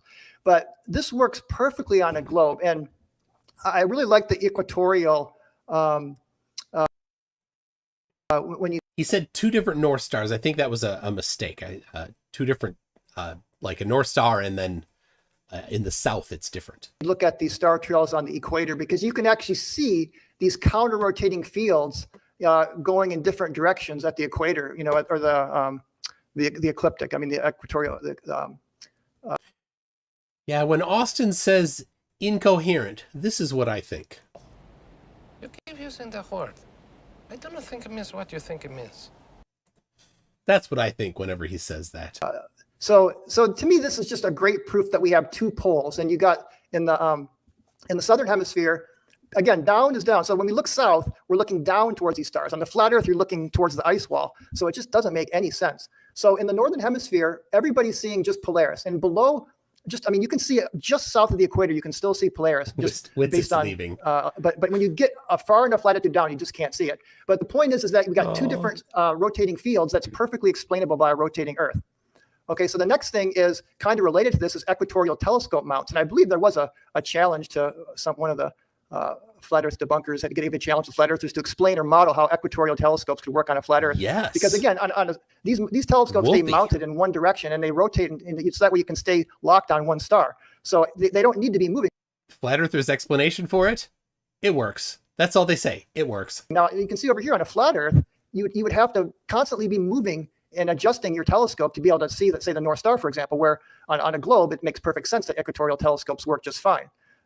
The next thing I want to talk about is the centrifugal force. So this also is very conclusive evidence that we are on a spinning sphere. So the centrifugal force is the force due to the rotation of the Earth, and you can actually measure that things weigh less at the equator than the North Pole. This is why in the old days you could only buy gold on a counterbalance because they know otherwise you could buy gold at the equator and sell it up in Alaska and make money.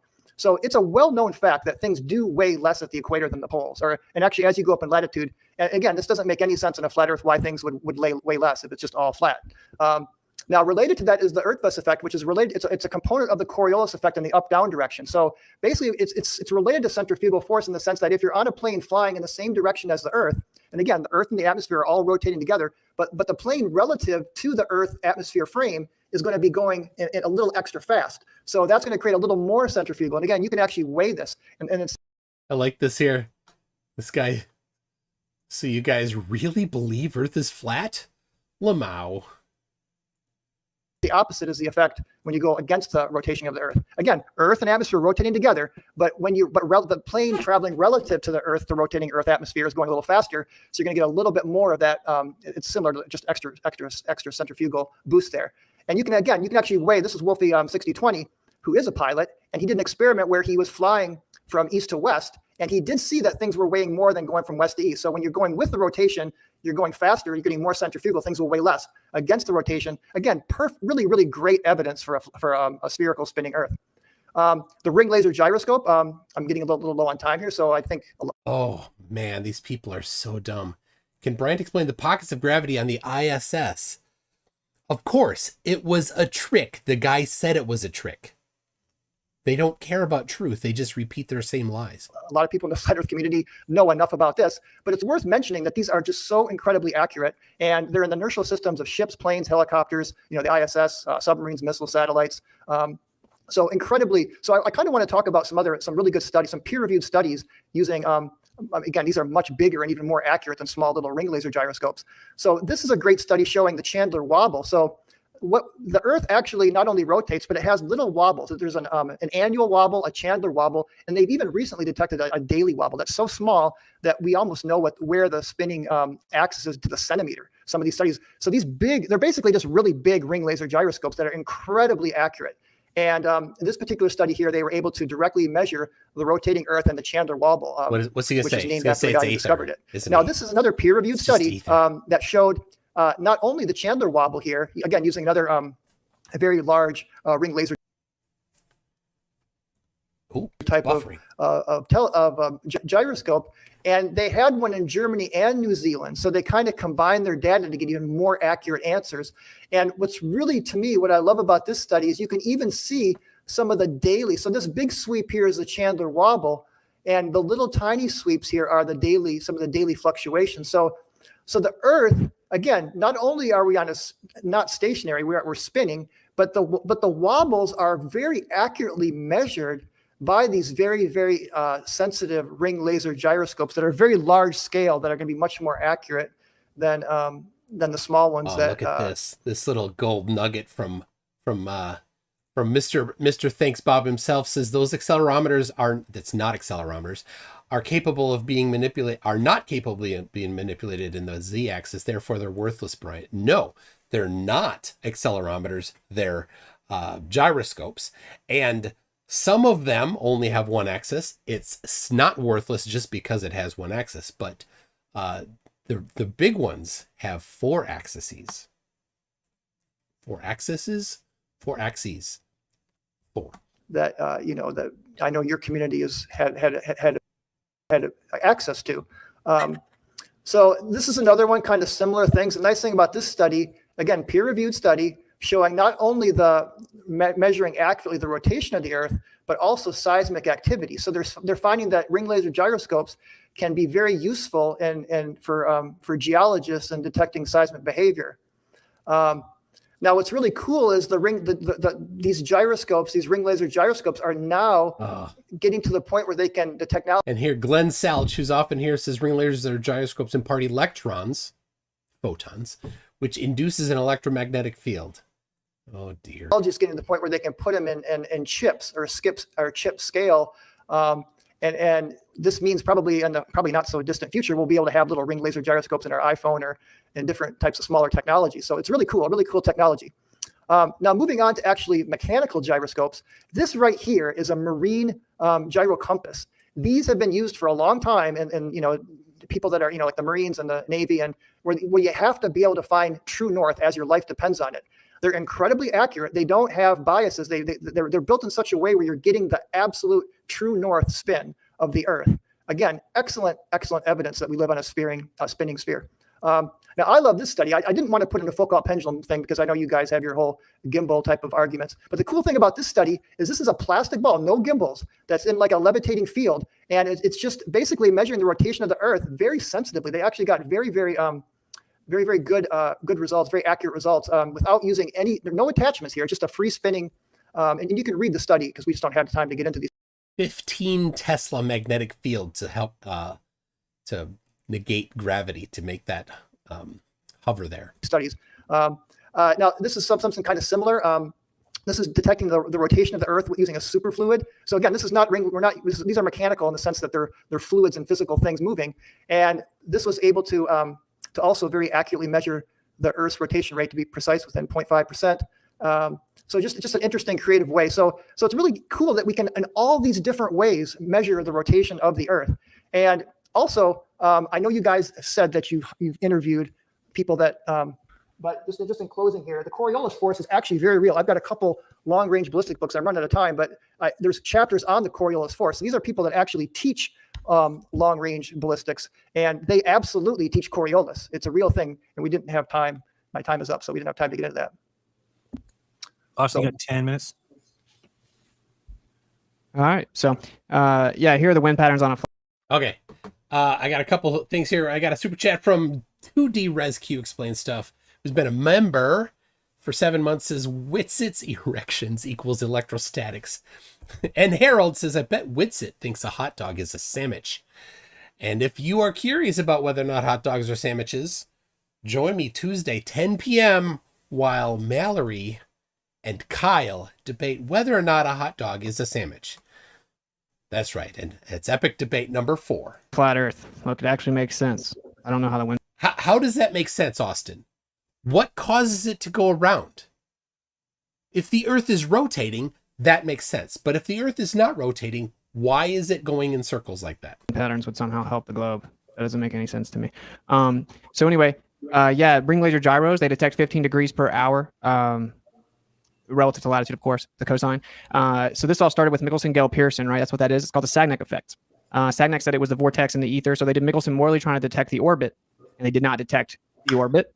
Then they did Michelson-Gale-Pearson using the same methodology, and they matched the predictions of the sidereal rotation within 98% accuracy. Oh. So if you combine Michelson-Morley and Michelson-Gale-Pearson, what it actually shows you is that the only viable explanation is that the Earth is not spinning, and we're detecting the motion of the sky around the Earth. Secondly, we brought up planes flying over the Earth spinning. Any flight that goes north to south on a spinning ball would have to account for the Earth spinning underneath it. How much? Prominent people, even Neil deGrasse Tyson, which I know you say. How much, Witsit? Show the math. Your claim. Show the math. You don't agree with everything he says, but he said that actually this guy kicked a field goal and won the football game because the Earth spun underneath the football as it was north to south. Now, the anti-flat earthers walked that back and they say that isn't the case for whatever reason, but then they turn around and they claim that there's a spinning bullet above the Earth spins under the bullet. So they are claiming that actually. You have to have an inertial and accelerative frame to get that effect. Then they claim that the atmosphere moves in lockstep with the atmosphere, contradictory to that with the Earth. The atmosphere moves in lockstep with the Earth, and contradictory to the idea that you have an inertial and accelerative frame to have the Coriolis effect. Anyway, it obviously cannot move in lockstep with the Earth because that would violate the law of conservation of energy. As you increase above the Earth, you would have to have a proportionate increase in energy because you would need a proportionate increase in speed because obviously to we got a good question from Rachie that says, sorry to bother you, but gravity is not mass attracting mass, although it looks like it's mass moving along a geodesic, correct? Rachie, in our inertial reference frame, gravity is mass attracting mass. Travel a greater distance in the same amount of time would need you to travel faster.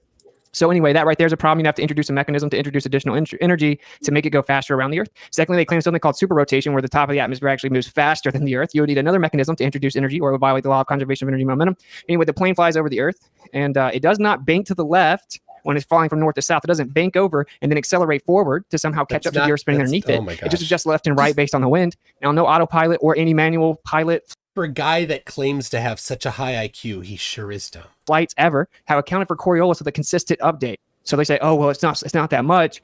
And the spin of the Earth is accounted for just naturally as you update for the wind. That makes no sense, though. If you're going straight and then the wind moves you over to the right, but the Earth's spinning to the left, as the plane adjusts back to go straight to the point it originally was, it would have to additionally adjust to get to the location that would be catching up with the Earth.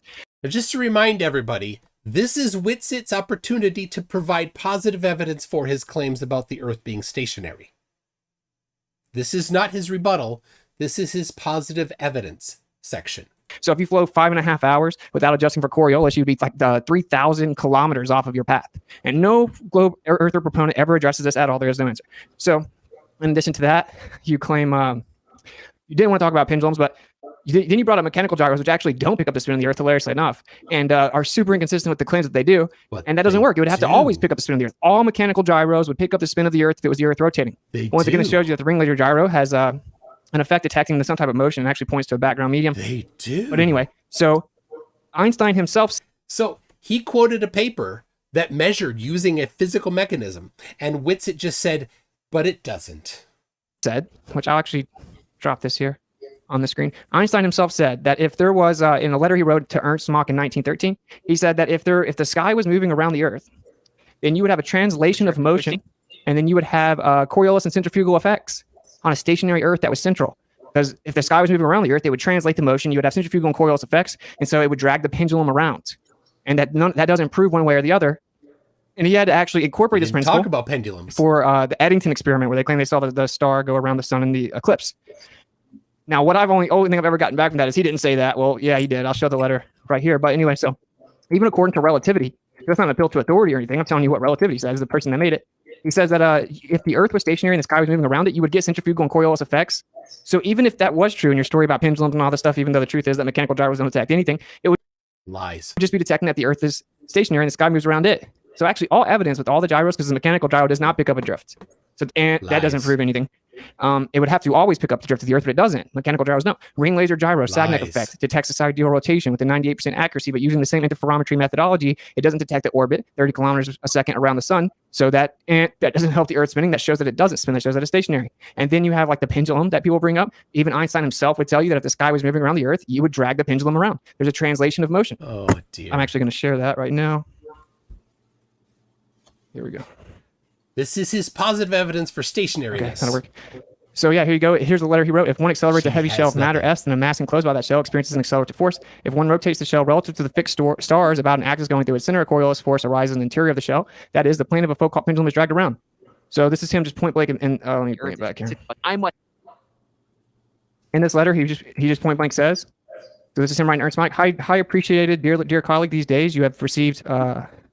You may have received my new work about relativity and gravitation, which has been finished after endless struggle and torturous doubt. Next year, at the solar eclipse, we will see if the light rays of the sun are being curved. In other words, the fundamental underlying assumption of the equivalence of acceleration in the frame of reference on the one hand and gravity field on the other really applies. You will have the investigation on the foundations of mechanics. Planck's unjustified criticism notwithstanding will receive brilliant confirmation. For it necessarily turns out that inertia originates in a kind of interaction between bodies, quite in the sense of your considerations of Newton's Pell experiment. The first consequent is on page 6 of my paper. So this is him talking about how, like, literally in his paper, he had to incorporate the idea that if the sky was spinning around the Earth, that let me switch back over. That it would actually translate the motion over. So there's no evidence for the Earth spinning whatsoever. Oh my gosh! And so then, the difference in weight distribution doesn't prove anything. For one, again, this actually debunks everything that you said.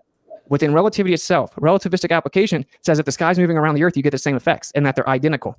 So weight distribution also fluctuates. And again, if there is some type of spin over top of a stationary Earth, there'd be a translation of motion. So wherever you are within that vortex field would actually have a direct effect, which is what we observe.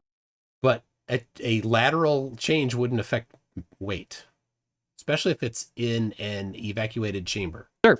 And if we actually take our ring laser gyro and we go to a higher altitude, but we maintain latitude, we can get over 1 degree to 1.5 degrees variance. Now, if the Earth is spinning, causing the gyroscope to detect the Earth's axial rotation, it cannot change at the same latitude.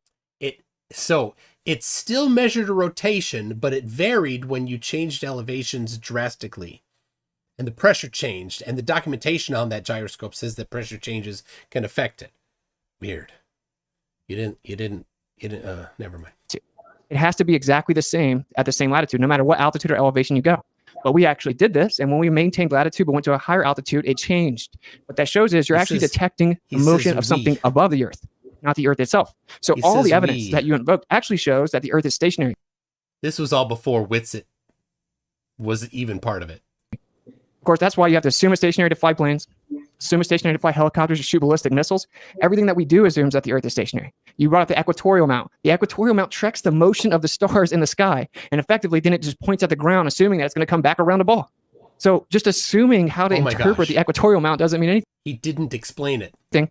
And I can't believe I always hear people saying that. Blows my mind. So what I want to do for the final 2 minutes is I'm going to read some of this stuff. This is the truth of the matter, the bigger picture. It's not going to be evidence, it's just going to be derp. Okay. The idea that the Earth is spinning and revolving around the sun is a philosophical determination. Like I just now showed you Einstein saying, oh, we can't actually prove it. It would be the same either way. If the sky's moving, then it would have translation of motion. Einstein also said, I've come to the conclusion there's no optical experiment that could ever show the motion of the Earth.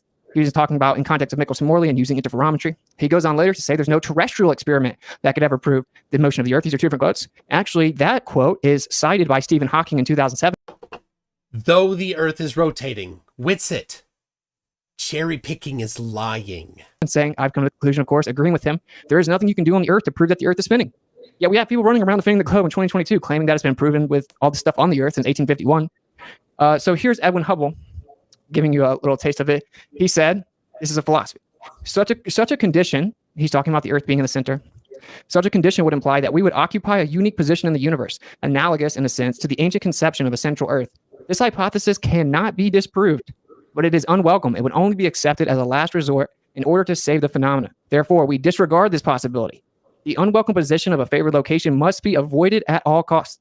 Such a favored position is This is just philosophy. It's not evidence. Tolerable. Therefore, in order to restore homogeneity and to escape the horror of a unique position, we must compensate for spatial curvature. There seems to be no other escape. So in conclusion, the truth is that all of the top tier astronomers, astrophysicists that brought us the current globe Earth model, although it's actually in shambles, they tell you it's a philosophical decision of the Copernican principle because they want to believe the Earth can't be in a special It's based on measurements, though. unique position. And so you can't prove that the Earth is spinning because if the sky was moving around the Earth, we get all these same effects. But they want to believe that it is in fact not stationary because it would mean that it's special. So it's philosophy, also a religion, known as religion. Well, Okay. he quoted some philosophical quotes, but he didn't have any empirical evidence. All right, I got a couple super chats here. Stringer News 1 says hot dogs are not sandwiches until you put them in a bun. True, I suppose a hot dog solo. Yeah. Stringer News 1 again says, Austin, show on the doll where math touched you. What? Math never touched you? Oh, that explains it. And then, thank you for this, from Mr. E-Man for some Australian $980 says, I thought this would I would show a little support. Thank you very much for that. Yes, it's not in shambles, Austin. You don't understand it. 5 minutes. Yep. Whenever you're ready, go ahead. Okay. You see, I'll let you know when I need to share my screen. So I just want to say something about Michelson-Morley and Michelson-Gale. Hold on. This is on his website. It's good stuff. So basically the Michelson-Morley experiment, the Earth and the ether are stationary according to Michelson-Morley. But then the ether cannot be simultaneously, like you say, moving according to Michelson-Gale. I mean, you just can't have both. In fact, I read a book that went through all these ether studies, and there's like 3 different types that were talked about. Ether drag, which is where the ether is going. Speaking of peer-reviewed science and all the people in his chat that are laughing at peer-reviewed science, Michelson-Morley, Michelson-Gale, that Austin cited are peer-reviewed studies. With the Earth, then you have just the universal ether where everything is stationary, and then you have the Lorentz ether. And when you go through all of these different studies and then you create like a chart, some of them, Michelson-Morley, correct. It does allow for a stationary Earth and a stationary ether across the universe. But then the Michelson-Gale totally contradicts that. And it says that there's a spinning ether spinning. So, I mean, you can't have it both ways. I mean, the two contradict each other. And there's many more studies like that, too. And then you got stellar aberration, other things that make it very clear that we're moving. And I mean, I didn't get into all the other evidences of that we're moving. But so, again, these ether studies, ether was disproven or shown not to be needed at all, unless you just want to say everything is ether. And then you can just use the word everything is God if you want. But these actual ether as the medium for light to travel, has been very soundly debunked now for, about a century. And again, the early studies, even if one study didn't, when you put them all together, guess what? Only special relativity came across as green checks across the board through all those studies. All the other studies with ether drag, with universal ether, stationary ether, and the Lorentz ether, some studies confirmed them, some studies didn't. When you put it all together, it pretty much debunked the idea of ether. So this has been an outdated model, and you're not going to find, I mean, you may find some, geocentrists that might have some papers on ether, but certainly, the peer-reviewed studies are going to be sparse, that are going to be saying that there's an ether, again, because we got such overwhelming evidence that it doesn't exist, at least in the way that it was originally defined. So let's see. I mean, you mentioned, I just want to bring that too, because you talk about planes, if you go from north to south, and actually airplanes do account for that. Just wanted to, I forget where. You want your screen up? Just a second. I'm just trying to find it. You see, Witsit just says they don't. That's all. That's his evidence. That's the extent of what he has. Because I did some of the calculations for this. I have it on my website, MCToon.net/Coriolis. I have the formula right on there.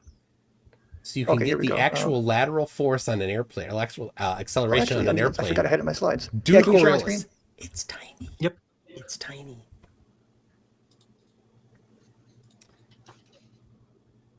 This is his website. He has so much stuff. You actually can do the calculations for the bank angles and how much thrust is needed to actually, because you're right. If you took off from the North Pole and you flew to the equator, remember now you're traveling like about 6,000 miles. So it's a very gradual, you do have to compensate for Coriolis. You absolutely do. And you can actually calculate the exact bank angle and the thrust needed. And it's not much. I mean, you need like the thrust needed to compensate Coriolis is only 0.0002%. And again, these are actual equations that are used with airplanes and are very, very accurate. And the bank angle is like 0.15 degrees. And the point is that the Coriolis effect, it's not. Witsit will debunk this by saying there's studies that assume flat Earth. That the Earth is moving out from under. That's incorrect. Whoever said that, if Neil deGrasse said it, it's wrong.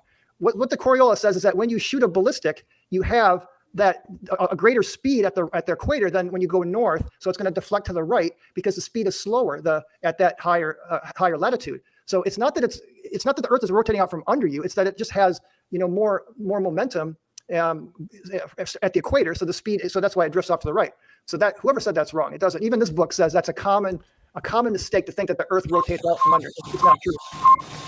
Anyway, what I want to say is that you actually can calculate the bank angle needed and the amount of thrust needed to go north to south. And it is absolutely factored into airplanes. Absolutely. Okay. Whoa. Eddie Reese says Jeranism is moderating this. Interesting. My bad. All right, yeah, we're good. Oh, I thought you were already starting it. It doesn't matter. So, they objectively don't do such a thing, bro. Autopilot does not account for Coriolis. Just hand wave. And anyone that flies the plane and then goes manual would have to know that. Everyone that flies planes, everyone that knows anything about autopilot or has read the documents that engineer them, or the documents that used to engineer them, they don't account for Coriolis. But you've not read them, Witsit. You can't read engineering documents. They're way over your head. That's just objectively wrong. They do not do that. What they do is they account for wind. Okay, and they claim that the wind is so much stronger. They don't account for wind either. They just go in a direction, and then they constantly adjust the angle that they're heading to continue heading to the destination. So if the wind blows them offside, they'll angle it. If Coriolis pushes them to the side, they angle it. It's constantly adjusting for whatever, not specifically wind. Than the Earth's spin that you don't have to account for, but that's wrong. We fly that plane like the Earth is stationary. Like I just now had a conversation with a pilot the other day, right? I have it recorded. I'm like, oh, you fly the plane like it's flat and stationary. Of course, they do not update for Coriolis. No pilot ever would tell you that they're accounting for the Earth spinning. That's not how it works. You have bullet spin with bullets itself, like barrel spin, which is much stronger than Coriolis even claims to be. You have to account for wind, much stronger than Coriolis even claims to be. I don't care what they say in a book. I've talked to many people that shoot in real life. You don't account for that. You account for the wind. You account for all of it. As for the Michelson-Morley, you said that Michelson-Morley show you can't have it both ways, stationary and moving either, I guess is what you're saying. For one, Michelson-Morley did detect a phase shift. It did detect one. It was just It was less than their margin of error. 1/6 the predicted value of the Earth revolving around the sun. And in fact, it's been done dozens of times, even by the Air Force in 1987. And it still showed that there is a phase shift every single time. No.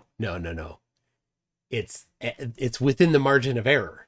You don't even understand margin of error. You think that everything must be perfect. Then we went and did Michelson-Gell, and it shows sidereal rotation. It matches that prediction by 98% every single time.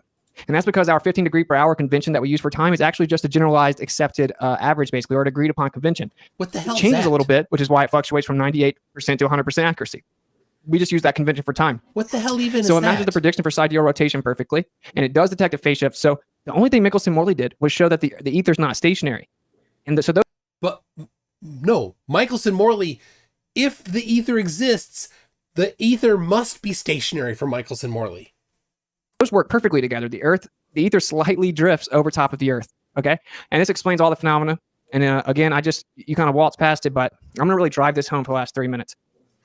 Einstein, Hubble, Hawking, Arthur Eddington, you name them, Wolfgang Pauli, they all explain you can't prove that the Earth is moving from the Earth.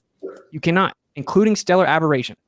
And they will tell you point blank that therefore stationary. No. They can create a model for you that explains alleged parallax, which doesn't actually happen, retrograde motion, stellar aberration, all in a geocentric model with the Earth stationary. And you cannot prove that it's spinning or revolving on the Earth itself. It's impossible. Stephen Hawking in 2007 again, prove anti-science. Explained it, quoting Einstein from his writings in Special and General Theory of Relativity, his paper on the combined two theories, explaining that you cannot prove that the Earth is spinning. They choose to believe in the Copernican principle because they have a religion. That triggers people because they think they hate religion. They hate God oftentimes. But that is a religion. It's a belief system built upon the doctrine of men, void of empirical, verifiable evidence, and in fact, contrary and antithetical to the actual evidence, despite what the evidence says. He just hand waves the evidence. Read him point blank say it can never be disproven. We disregard that possibility because of the horror of a special and unique position. Right? And I have plenty of quotes here from geocentrists or heliocentrists explaining you can never prove it. You can't prove that the Earth is or that the Earth is not stationary. Well, we don't want to believe that because that would mean the Earth is special. So then what do? We go look out at the background distribution, the energy coming away from the Earth. It shows the Earth's in the center. So what do? They call it the axis of evil. And then they come up with a new idea. Well, it does look like we're the center, but that must mean that no matter where you are in the universe, it would look like you're in the center. Or we're just in the center. And he doesn't get this because it's a stolen concept fallacy. He's looking at the cosmic microwave background radiation, which was taken by looking in all directions in 3 dimensions from the Earth, not flat. So the data from the cosmic background cosmic CMB is contrary to flat Earth. They don't want to say what it is because it has spiritual implications. It has philosophical ramifications. And that is that the Earth had to be placed there. It has a special, unique position. They want to believe that there are a tiny speck of dust in an ever-expanding universe of nothingness where everything came from nothing and there's a pre-existing energy. Let's not talk about that part. Oh, lightning struck primordial soup and all this nonsense. And you know, why? That's a good question. Probably because they're scared of like moral accountability, I would guess. But this is the point. This is the problem. From the pathological liar. It's portrayed as science, and we're brainwashed and indoctrinated with this idea as if it is science, and it's proven, and it's not questionable. And you actually go look behind the curtain, it's philosophy, and they admit it. So that's why I gave the specific quotes, and it was walked past. It's the crux of the whole issue. There is a philosophy that leads to atheism and nihilism and materialism portrayed onto the world as if it is, in fact, scientific fact. You can't prove that the Earth is moving. If the Earth is the ball that spins, which objectively isn't, we falsified it, everything gives us the illusion that it's stationary. He didn't falsify anything. He provided claims. And this is what all of the astronomers and astrophysicists say that gave you the current model. Good work on the time there. Okay. All right, back and forth. Right. Well, but you do know that the Michelson-Morley experiment has been done. And on my dfe.net/ether page, I've got a whole list of studies that duplicated Michelson-Morley and got better and better and better to where there was basically no fringe when you get to the really accurate studies. So you can actually show that there's no fringe shift when you do the Michelson-Morley very carefully. You just said basically no and then none. Which one is it? Well, it's such a small amount. I mean, you understand that experiments always have experimental error, and we're talking many decimal places on some of the best experiments. The early Michelson-Morley flat earther understands. It wasn't as accurate. It just got better and better and better as the studies went on with time. The Air Force did it in '87 and got a phase shift. Well, just because the Air Force did it, I mean, there's peer-reviewed studies that show otherwise. From when? Well, again, I got them right here. We can pull some. I've already looked at them. They all show a phase shift. How much though? I mean, again, it doesn't matter. It does matter because if you say 0.0, margin of error. It can't be just absolutely. You're looking for absolutely zero in an experiment. That's what you're claiming is happening. You really don't understand how science works. I understand that you just use the instrumental error as an excuse and I have to explain it. He doesn't understand that every measurement has an error. That's how stupid he is. Austin, you are an absolute idiot. Every measurement has a margin of error. See, special relativity was invoked to claim that the measuring apparatus physically contracted and then time slowed down, so it looks like they're the same, even though it never actually is the same. We're going to pretend that it's just instrumental error and it's always the same, and that the measuring apparatus physically shrank and you just can't tell. So is that what you believe is happening in Michelson-Morley? The Michelson-Morley is a well laid out experimental, and it's been duplicated many times. And if you're looking for a zero, of course, science isn't going to be able to get absolute zero error. I mean, because you believe that in Michelson-Morley, the measuring apparatus is physically shrinking. Interrupted. Well, you understand with time dilation, length contraction. I mean, when you're going fast enough, it's not going to be much, but it's that's something that that is kind of a paradox, but it does seem to happen. So what your model claims is that there is a difference, that there is actually a phase shift, but since the measuring apparatus contracts and time expands and slows down, that it looks like there's no phase shift. Show me your evidence or your study that validates what you just said, and that somehow special relativity by Einstein. He gave a speech explaining it specifically. That's the whole point of special relativity. I mean, you're just giving a bunch of quotes. You don't have any actual peer-reviewed studies to show that the Earth is stationary. I mean, where is your study? First of all evidence shows that the Earth is stationary. So the whole idea just saying all evidence isn't actually evidence. The idea of relativity is to explain the theory that says even though it always looks like the Earth is stationary, it's actually spinning, wobbling, and revolving. That's what relativity says. I know, but I showed you 12 peer-reviewed studies. I mean, where are your studies? I'll show you 30 different top-level astrophysicists. So if you disagree, you're disagreeing with Stephen Hawking, you're disagreeing with Albert Einstein. Stephen Hawking doesn't say the Earth is flat. Neither does Einstein. Neither of them say that the Earth is stationary. You are lying. You're disagreeing with all the top guys. Edwin Hubble.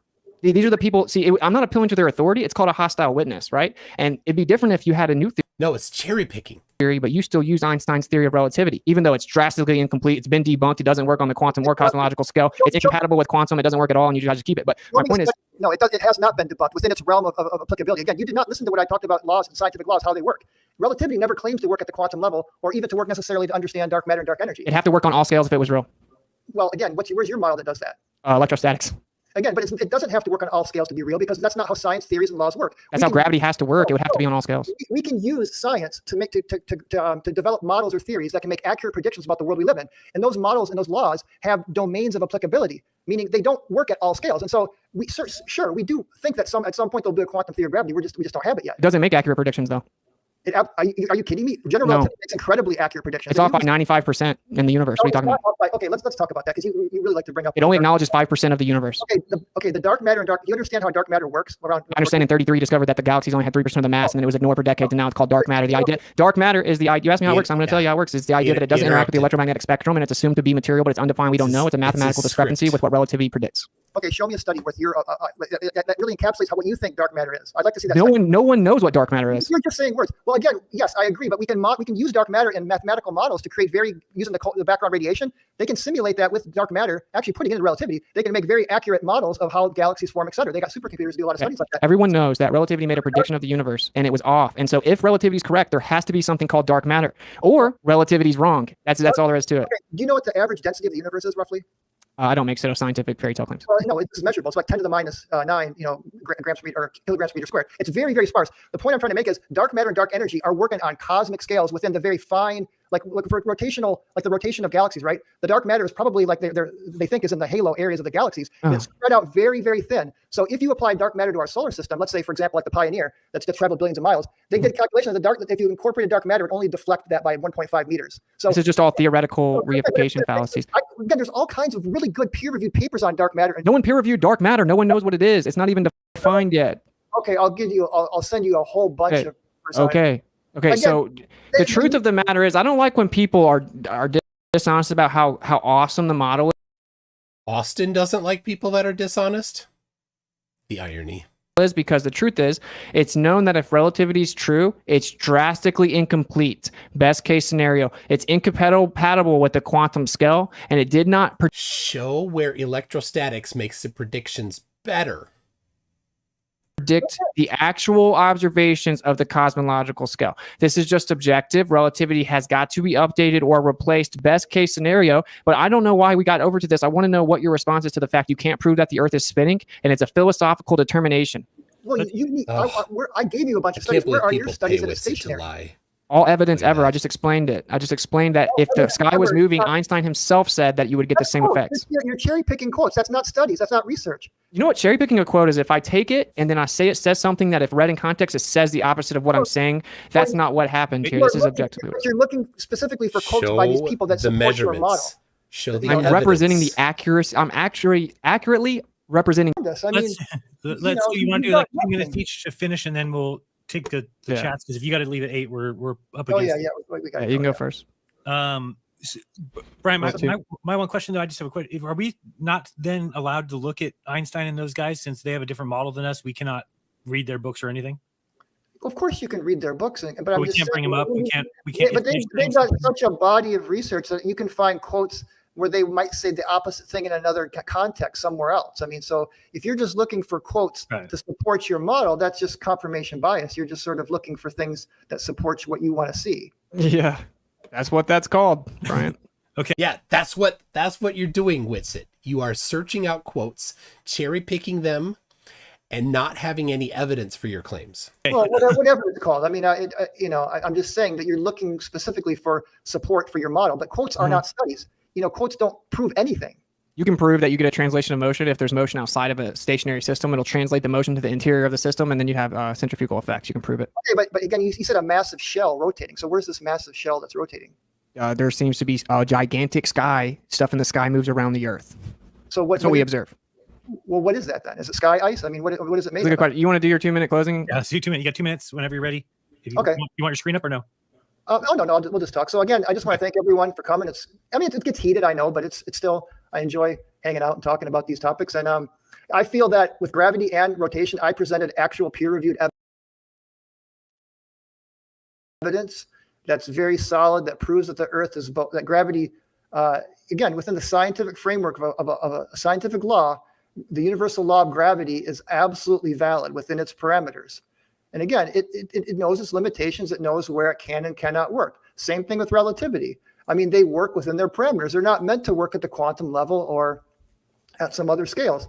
So again, the world around us is evidence that gravity absolutely, or Newton's laws and Newton's law of universal gravity absolutely still is valid, and it still works at slow speeds and low gravity, because relative to the universe, the Earth is in a very high gravitational field. I mean, it does exist here, but it's nothing like a black hole. And I did want to, can I share my screen? There is just one thing I wanted to share on that really drives this point home with Newton. Well, I didn't get to it in my presentation. Oh, hold on. Searching for stuff. And just, and it's okay that you don't follow along here. All I want to show here is that from general relativity, you can actually recover the potential formulation of Newton's laws. And that what relativity does is just adds a correction factor to it. Even E equals mc squared does that. You know, that's just a first order approximation in the Taylor series. So the point here is that when you do like the perihelion of Mercury, you have to take into account this correction factor. But Newton's law of gravity was not proven wrong by Einstein. In fact, it's right there within relativity. It's just when space is very flat and the speeds are slow. So again, it's been fun, and we will do it again sometime. Cool. You just go ahead and start, I guess. I don't think we got a ton of questions. I think we'll be fine. Yeah. I'll just wrap it up super Bob, fast. write me on Skype how I'm supposed to find them, though. I can't find them. So basically what we covered was that, we have scientific empirical evidence that can be verified for electrostatics. Never. We have equipotential increase. This was never addressed, but you can't have equipotential increase of electricity like we do on the Earth unless you have two Gaussian surfaces, which means there has to be a surface above us. That's the only way that you can have it. There's a downward flow of electricity, electric downward pressure on the Earth. It's 10 to the 36 power stronger than gravity even claims to be. Little g is downward acceleration. That's for everyone. So in fact, the only thing that can be verified and proven and manipulated with science is electrostatics. And again, it's significantly stronger than gravity claims to be. They just have to claim it's something else because electrostatics wouldn't make the Earth a magic spinning ball with water spinning around it in a vacuum, spinning around other planets. And when it comes to the spin of the Earth thing, I really want this to be really for the audience to really soak this in. Really soak this in. You were duped into thinking that the Earth is a tiny speck of dust, but it's this gigantic ball with water spinning around it. The grand scheme is nothing and blah, blah, blah. Cherry pick people that don't believe what he believes. He made them lie. He's using them to lie out of their mouths. It's disgusting. It's absolutely disgusting, Witsit, that you had no evidence to support your claim of stationariness. The only thing you had was quotes by people saying you can't prove it, which science doesn't prove. And this wasn't recent, though, which, of course, things have been done since then. You just want to ignore everything. You actually didn't present any, you didn't present any evidence. You didn't actually disprove anything or falsify anything or debunk anything or find any methodological errors in anything. You just said, nuh-uh. That's it. That's all you have, Witsit. You are an absolute idiot, Witsit. And all of the people that follow you, they're dumber than idiots. So, all right. It's funny that he talks about lying constantly, but all right. Well, Witsit's done. Thank you, guys. Hopefully everybody enjoyed it. We can maybe do it again. Right. Bob, give me a link. You have to go into your back room, Austin, to pull the super chat. We can't get him back there. I sent him managers. My back room. What do you mean? Go. My YouTube studio, and then go monetization. Yeah, you want me to just read them off? Yeah. Okay, gotcha. All right, there's not that many. All right, Ron, I think most of them are for you, but there's not that many. Okay, so we have. So don't wait for them; it'll take forever. Bryant, we have a life-altering revelation. That was in the pre-chat. He said, "Do you have to have rotation to have gravity?" Rotation to have gravity? No, I mean gravity. Yeah, gravity is not rotation. Gravity is mass attracting mass. But when you have orbits, you have to factor in the centrifugal. It's like a balance, right? Where you got gravitational force balance the centrifugal force. So when you write your potential equation for gravity, or for the potential of the motion of the orbit, you got to incorporate both gravity and the rotational centrifugal force. But it's not gravity itself. Gravity is just always towards the center of mass. I mean, pulling in. So. All right, that was Shiloh Carpenter, Plain Truth. All right, we're not gonna. He said, tell him, no over talking is rude or whatever. Okay, here's a question from Gender Neutral. Says, can Bryant explain the pockets of gravity on the ISS YouTube video? And number two, how Newton's law of gravity can violate the second law of thermodynamics to hold the atmosphere of a ball against the vacuum of space? Well, the first one, I'm not familiar with the context of the ISS, so I don't. I can answer the second one, but I mean, yeah, fair enough. So how? First of all, it doesn't violate the second law of thermodynamics. The second law of thermodynamics says that the entropy of the universe always increases. Now you can have the entropy of a local system decrease as long as the overall entropy of the universe increases. So with the problem with the whole atmosphere next to a vacuum thing is that, first of all, the gradient, there really is no pure vacuum. There's always particles in space. So there's never a zero vacuum environment. You're going down from a gradient that gets less and less and less and less, and then it just stays less and less and less, and et cetera. And there is a difference between atmospheric pressure and gas pressure. And sometimes flat earth enthusiasts make that confusion. They think that because gas pressure is the pressure of gas against a container, where atmospheric pressure is specifically the pressure of gravity pushing the atmosphere down on the surface of the earth. So it's defined differently. And I know you guys always bring that topic up, but it's very well explainable by gravity. In fact, the gradient is so specific that meteorologists and certain people that are into weather science know they don't even need to know what the altitude is. If they know what the pressure is at a certain altitude, they almost automatically know what the altitude is, because it's very, very precise gradient. And you only get a very precise gradient like that when you have a downward acting force. So the force itself, Anyway, there's an electric gradient. We can move on. So Bjorn Magnusson, sorry. He said, snipers don't factor in Coriolis. If they did, then pilots would have to do the same, but they snipers do factor it in. MCToon.net/Coriolis. Do not. Using snipers but ignoring pilots is typical obfuscation. No, actually, the snipers in the sniper books, it does clearly say that in a lot of situations, the Coriolis doesn't need to be accounted for because there's a lot of things that are more like wind and certain other factors are a lot more powerful. So a lot of snipers that maybe don't change like latitude, that are shooting from one latitude roughly, they probably would never have to encounter Coriolis, because they're even like you're saying that with the bullet. I mean, all of that, there's many factors that a sniper will factor in. And yes, Coriolis is one of the last factors because it's so subtle. He's asking about why planes don't. Well, he's asking you. But again, in the planes, I mean, again, planes there is a correction in planes for Coriolis. And in fact, the amount of fuel and energy, it's just a small correction. So again, this is information that's very accessible online. You can see absolutely that planes correct for Coriolis going north. Yes, they do. All right, man. All right. And if it doesn't have to be the pilot necessarily. I mean, I'm not a pilot. I've just seen the information. So it can be automatically like built. Planes these days have a lot of things automatically factored in, right? So then if a pilot then went off of autopilot and went manually, they would have to know to do that. No. Well, they don't account for course. Well, they're following a bearing, though. They're following a course. So again, 0.15 degree. I mean, it's a 0.15 degrees is such a tiny thing. So if they're just following their bearing, I mean, that's not much of an angle. 3,000 kilometers over a 5-hour flight. Show me the numbers. I've got the actual numbers. I'll send you the numbers. I have the actual numbers. Yeah. So we can move on though. 3,000 miles over a 5-hour flight. Then he said the invisible matter we cannot detect is called dark matter.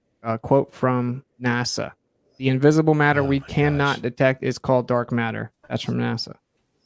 So they can't detect it. What's the question? I mean, he's saying that you said they could detect it, but they can't detect it according to NASA. The effects of it. Let's see. Rates are going, Indie Tigers. I'm gonna read a few here because periodic manner can't account for. don't care much to hear there. So They're nonsense. Let's see. Humphrey Pushcart for $6.66 says the reason Witsit is failing is his pants prevent him pulling crap from his nether region. Yeah, he's not an accurate theory. You don't know what 95% of it is. So. All right. Eddie Reese for $2 says Jeranism is moderating this. Interesting. Yeah, I said that already. Indie Tiger Sci-Fi Review for $5 says Witsit is an incoherent charge. Witsit can't even define incoherent, but it's one of his favorite words. Holy Smalls for $5 says Austin using a port from the military shows that he trusts the government. I guess NASA is right too then. You don't have any predictions, man. They were all wrong. It's all good. They're all wrong. You don't have 95% of the universe even theoretically explained. You don't have all kinds of perfect predictions. I told you that that's large scale effects within our inertial system of the solar system and the Earth. What we have works very well, provably. Yes. Okay. It was actually designed after we saw what they allegedly claim happened. All right. So the Boston Runner says, I don't know if this is a question. It says Austin speaking truth about the place. All right. String News 1 says Austin, the one-eyed king of a very small pond. Very true. I have it high in my, yeah. Tony Regime says there are some recent studies that have found that the cold dark matter might not exist. It's the leading edge of science. In the leading edge of science, there's always going to be questions. There's always things that you don't know in the leading edge of science. Not knowing these things doesn't mean the other stuff that they sit upon are wrong. It just means we're not there yet. We don't understand it. There will always be unknown things. Like you said, you weren't totally incorrect with the friction, the way that the charges that is correct, but it doesn't mean that the clouds themselves are electrostatic. The clouds are made of water vapor but the friction will create the light. Create what? But it doesn't mean that that's the downward acceleration. Just because we have electrostatics on the Earth doesn't mean that that's gravity or that that's where the downward acceleration comes from. I mean, okay. You need the evidence. Again, you need to have. I think it's a good thing Earthrise says here. If there is no dark matter, the Earth is still a sphere. The stuff that we don't understand about the gravitation, the galactic rotation, doesn't change the shape of the Earth. In fact, you can't even have that problem for flat Earth. And Witsit doesn't get this. Quoting the dark matter stuff, in order to quote the dark matter, step 1, Earth is a globe. Step 2, it's rotating. Step 3, it's orbiting the sun. Step 4, the sun is orbiting the galactic center. Step 5, there are other galaxies very far away. And step 6, we've noticed that they rotate slightly differently than we predicted. Just because they rotate slightly differently than we predicted doesn't mean steps 1 through 5 didn't happen. In fact, it destroys any other possibility with it. So, all right, I'm trying to get him to bow out, because he told them 2 hours and he's at a bit over. So that's when the electric field starts to go. I mean, because it's when you've got a conductor, the electric field goes to 0 in a conductor. You know that, right? Yeah. Do you agree there's a downward electric flow on the Earth, though? No. Actually, downward and upward all day long. It's going down and up and sideways across. Again, if you look at the global circuits, you'll see it's this whole up and down and sideways. I don't believe in the globe, Bryant. Stop saying globe. Richard Feynman says that it goes like many, many kilometers in the air. I don't know where you're getting this 120 meters thing. No, it's he said 50 kilometers. Okay, so then what are you talking about when you say 120 meters? No. I said at 120 meters, the 100 volts per meter approximation breaks down. I didn't say that it stops. I just say that it goes to like 50 volts per meter, then it goes to 30, and then it drops off to almost 0 at about 50 kilometers. Okay, That's what you're saying. So the things whole would 100 float volts at per meter thing is 150 only valid kilometers, for the first Austin, 120 according meters. to you. I'm not saying it You stops could just there. go I'm up just there. saying Rockets it would starts to would go easily down go very up there. It'd quickly, be and you know easy to go to the gravity moon then, goes down Austin. very slowly. So again, it just can't explain the downward acceleration. Oh. It just doesn't work. If something's more dense, it goes down. Things that are less dense go up. That's the primary Oh, cause of the buoyant force. it's But the one buoyancy that's and the up and down density. vector I thought it is the wasn't. downward electric force. It's all good because we would talk forever. Maybe we can have another conversation again. And I think. Anyway, I think I got to. I was All right, let me just read the last few off. Okay, so Dave says, please provide a direct measurement of curvature over a body of water, at least 10 miles, showing the 66 feet elevation drop. Just, you can answer real concisely. I wasn't going to talk about curvature today. Okay. He doesn't want to talk about curvature. It doesn't exist, Dave. Come on, man. How are you going to set him up like that? I'm just okay. Goldie says it's flat. Thank you for the $5. Give me the gravy, says Bryant. Is there a chance you're wrong? I don't think so. No. No chance. There's always a chance you're You think wrong. that bars people Be from honest, The there's Earth is always a flat. possibility. I don't know. I'm not wrong. I mean, it's definitely not flat. I just have too much evidence. I can't. I mean, So there's no chance. there's no chance. I mean, based on what I know, there's no chance. No, it just can't. Well, you can never learn anything new if you think you already know it. No one goes looking for something they think they already know, right? Oh, Witsit. All right. Listen to your own words there. But the Boston Runner says the things in the sky are spiritual in nature, not rocks and gas we can go visit. Do you not realize that? The CGI images of planets claims. in space are not real at all. Claims.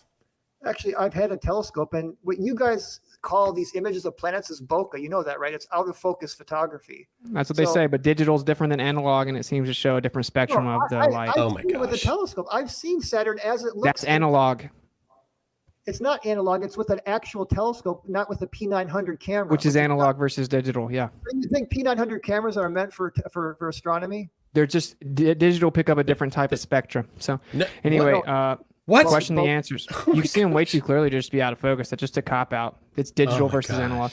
Question the answer says, why don't we? I can use a candle and I can use a candle behind a light source and create those same patterns with a candle. Did you know that I can get a bunch of electrostatics and I can blow candles out with my fingers? Everything's electric. Oh my gosh. All right, anyway, question the answer says, why don't we see complete different stars every 6 months? How can we see We Mercury do. at night, selenilian eclipse, and how do railguns work? It's not a conspiracy. Oh it's my compartmentalized gosh. ignorance, ultimately Just spiritual. memes. What do you mean around the Memes. ecliptic? We do see difference through the times of the year. We see along the equator all the that's the basis of astrology. All the constellations are constantly changing throughout the year. You're saying we would see all kinds of totally different set of stars every 6 months. We We'd be looking do. the other way. We do. No. It's Absolutely we do. It's because we're rotating around What an around the idiot. sun. That's why. What an idiot. Okay, yeah, so you'd be looking in a totally different part of space. Later, wouldn't you be looking the opposite Yeah, direction? So I mean, that's what I'm saying.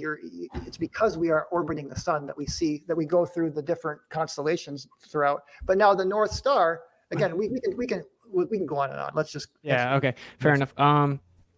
Yeah. Okay. So yeah, he asked a few things. Selenilian eclipse, but Oh anyway. my gosh. This guy said what? refract. So the sun's not actually there; it just looks like it's there. Yeah. Well, light you understand bends with Witsit. sunsets, you get refraction. That the sun is already set, but you can see it after it's set because of refraction. I understand that's what you claim. Yeah. No, that's light. That's you guys use refraction all the time. That's light bending. Atmosphere. It's a well-known phenomenon that light bends through different media. I mean, No, you Yeah. can't prove that the sun's not where you see it. You just say that. You can't prove. You I can't think- prove. I That's think I can that's prove it, but that's The way they prove it just saying you can't prove isn't actually a rebuttal, Austin. is they take their equation and they say, according to the globe Earth math, it should be down beneath the Earth, so it has to be refracted. Here's how much the difference According is. It to refracted this much. measurements That's not and proving the anything. law. well, anyway, And you Snell's know that law. at nighttime you got to go through a lot more atmosphere because the light's skimming through the whole atmosphere. So that's why you get a red sunset because the blue gets scattered and filtered out because you're going. That's why there is more refraction at night because you're going through a lot more atmosphere when the sun All is right. setting. Angel asked me, why does the weight change at the equator? I think we're within a vortex of an ether field, and I think that there is actually a translation of motion from the sky, and within that ether vortex, based on your altitude and your positioning out from the center, you would have a difference in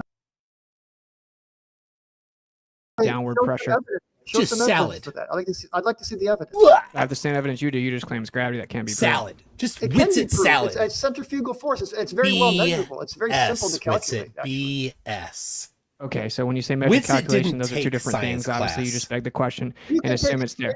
You can Let me go. tell You you. can take a. Did Witsit fail science class? Witsit, the first time I talked to him, he said that he he started taking classes at college. He went to Cumberland University, and he dropped out the first semester because he kept getting in arguments with his teachers. So he dropped out of science class. That's what happened. He doesn't understand any of this stuff at all. It's all just magic to him, and he thinks if you can just say a whole bunch of words, a script, then you change reality. Well, I did. I mean, I No, my point is Einstein explains that all the stuff that you proposed would happen if the Earth was stationary and the sky was moving around it. Well, you know, one of the quotes from Einstein, he actually said that's preposterous. He says, "Since I have come to believe that the motion of the Earth cannot be detected by any optical instrument." Mm-hmm. So you guys say that, but then you forget to leave out. Yeah, he follows it up with, but we were moving around the sun. Right, through revolving around the sun. Right. That's not evidence. That's him just saying that. Begging the question, just exactly. But you guys are putting out quotes like that's kind of quotes are not evidence. I agree. I'm just. But saying, you still use relativity. The person that wrote it says applying relativity, you would get the same effect. I don't understand. I don't think you're listening or not. The person that gave you your belief system of relativity. Sorry, the page you're looking for could not be found. According to relativity, which you still use to this day, according to it, if the sky was moving around the Earth, you'd get all the same effects. One quote. I mean, Leonard Susskind has said, "Well, there's dozens of quotes." I mean, Leonard Susskind gave a little idea of a Where big, thick, flat is Earth, the and if you're just evidence, 7 miles Witsit? thick, you could calculate the gravitational. Cherry picking quotes is not evidence, Witsit. It's Brian, you should go to our Flat Earth Summit, lie. bro. TEMMS.live. You should go check it out, man. Oh, now you he's can just use marketing his own Witsit thing. 50 as your coupon code, or Jaren 50. Yeah, and you can just come check it out. Virtual on. Oh my gosh.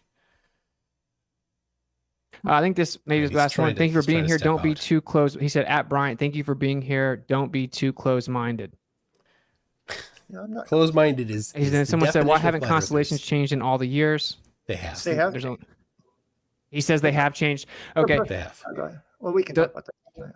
Yeah, he says doesn't want to talk about curvature. I don't blame him. Well, again, I mean, I just don't want to get it because we're gonna end up talking for a half an hour. Fair enough. We'll get but again, if you want to make that a unfair, topic for next time, funfair. I'll prepare for that. Let's see what he says here. He says, why did they? What they say? Did he fail school? What they mean? Why won't he just obey? No, unfair, funfair. If it's wrong, show where it's wrong. In school, they teach you stuff. Certainly some of the things might be wrong. But in the hard sciences, physics and stuff, if it's wrong, show that it's wrong. They're not just guessing things. These aren't things that they just put together randomly. These are things that they empirically discovered. So, all right. And they can do a lot of wonderful things with science. It's not just about accepting a philosophy or He's we can too apply it kind. to actual He won't engineering just and building leave. things. Sure, I agree. Come on, let's go. Great. Cool. All right, man. All right, much love, man. Thanks for coming on. Much love, guys. right. I appreciate it. Thank you. Oh, good. Yeah. He's wrapping up. Bye-bye. All right, brother. That's Thanks fun. for doing that. Yeah. All right.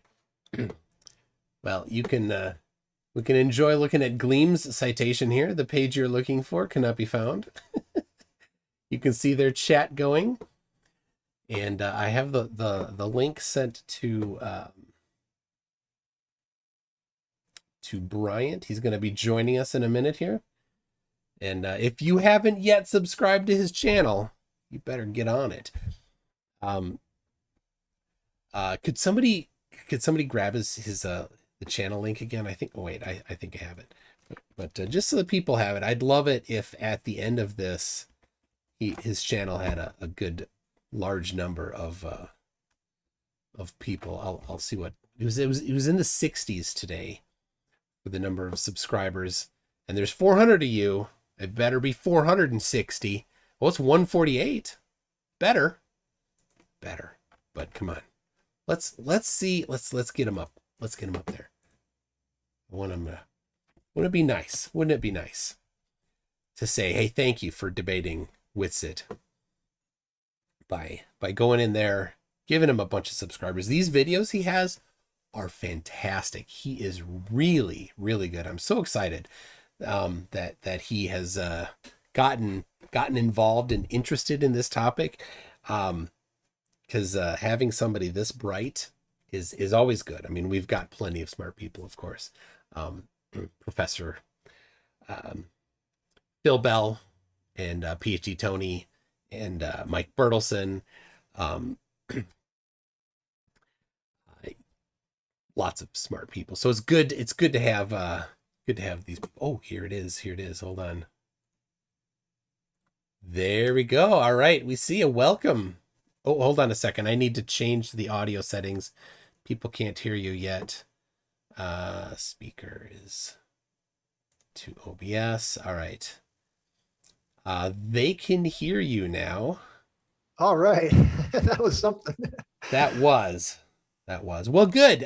You did well. Witsit is a word salad master, and he did what he's good at. Said things fast that didn't make sense. Yeah, no, he's not easy to debate. I mean, it's but he's been doing it for quite a while, so he kind of, he's like in the trenches, right, in some of those chat rooms. So he's always getting stuff. I'm sure he's always researching whatever someone says. He'll look it up and say, "Oh yeah, I got to figure this one out." But I think overall, I mean, I thought we were going to get 15 minutes, but Jaron decided on 10, which probably ended up being for the better. I was just wanted to. So it was my understanding that you each were going to present positive evidence for your position. Is that right? Well, that's what I even told, like, when Dave, because I kind of called Dave out with his T-shirt, just kind of just in a joking way, and I said, I hope Austin. He's like, yeah, I can't wait for the debate for Austin. I'm like, yeah, I can't wait to hear some positive evidence for his claims. And he didn't have a whole lot, just a lot of quotes. I mean, for him, are quotes positive evidence because Einstein said something? Is that somehow that proves, that? Nope. Excuse me for a second. We've got Turtle, the cat here that's visiting. Meow. What do you think? All right. Thank you. Thank you, Turtle. Oh, Turtle's staying with me. Yeah. Oh, there you go, Turtle. Oh, he's a big boy. Okay. Yes, quotes are not evidence. So his opportunity for positive evidence was rebutting yours by saying "nuh-uh." Right. He didn't provide any evidence. He didn't provide any measurements. They both were complete fails, but the one on it was particularly bad for the one on rotation because he just said mechanical gyroscopes don't measure rotation, which I couldn't follow that. I'm like, how can I even respond to that? That's just total. That's so false. It's like, what is he saying? I mean, but it just at some point you just got to throw your hands up. It's like, well, just let him. Hopefully, people can just listen to him and he can just sort of debunk himself with his nonsense. I mean, yeah. So saying. And it's even funnier because, of course, science does not prove things. And so finding a quote from somebody saying you can't prove something isn't extraordinary. It's just confirmation that science does what science can do. Right. It finds evidence and it can falsify. Yeah. And I just liked how that's why I used that in my presentation with him. I just liked how you set up the whole idea of a scientific law with him in that one debate. And it's like, you're saying all these things about dark matter, dark energy, but this is not what a law is saying. A law works within its parameters and it's incredible. I mean, it's kind of fun, just kind of thumbing through my statics and dynamics book, kind of for old memories. I mean, not maybe positive memories, but it was still, when you study it long enough and you hard enough, you kind of gain an interest in it a little bit, right? When you the nicest thing about the statics and dynamics class that I took is that I don't have to do it anymore.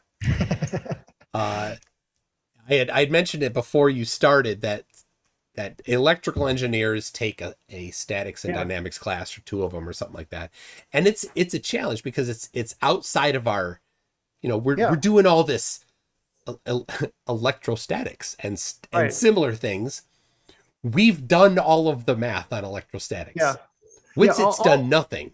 All he had was F equals MA. He wouldn't go beyond that. I couldn't get him to go beyond. Well, the question is, where's the A come from? That's the thing. Yeah, that's what I should ask. And you just got to keep asking, well, where's the A come from? he just would say it's an observable, you know, we all know it's A, all you got to do is swap out A, and all of a sudden electrostatics works by just switching. Yeah, you know, but it his version doesn't. of A. I know it doesn't. And I don't. He did say Coulomb's law. He did say Coulomb's law. I was just trying to get an equation. He wouldn't bite though. He wouldn't even try to bite. He doesn't have an equation. He knows that. He knows he will doesn't, fail at that, and so he has his scripts on how to avoid being stuck to presenting positive evidence for anything. Yeah. So now, if he had gone first, what would he have done as his positive evidence for gravity, for downward acceleration? Because he was very, very wanting. I mean, he was very okay that I was going first. It's like, okay, I'll go first. Fine. He would have had a different thing because because all he did was address your points. That's all he did. I think in your debate with him, he did bring up one geocentrist paper that was it wasn't even a paper, it was just an article in a magazine or something. Yeah. But it was an attempt. It's like, oh, he's attempting to show evidence. Yeah, he's learned since then to never attempt to. So he didn't even do that. I claim. didn't get anything from him but quotes. I mean, that was tonight's theme from Austin, is that quotes are proof. That's not tonight's theme from Austin. That's every night's theme from Austin. Oh.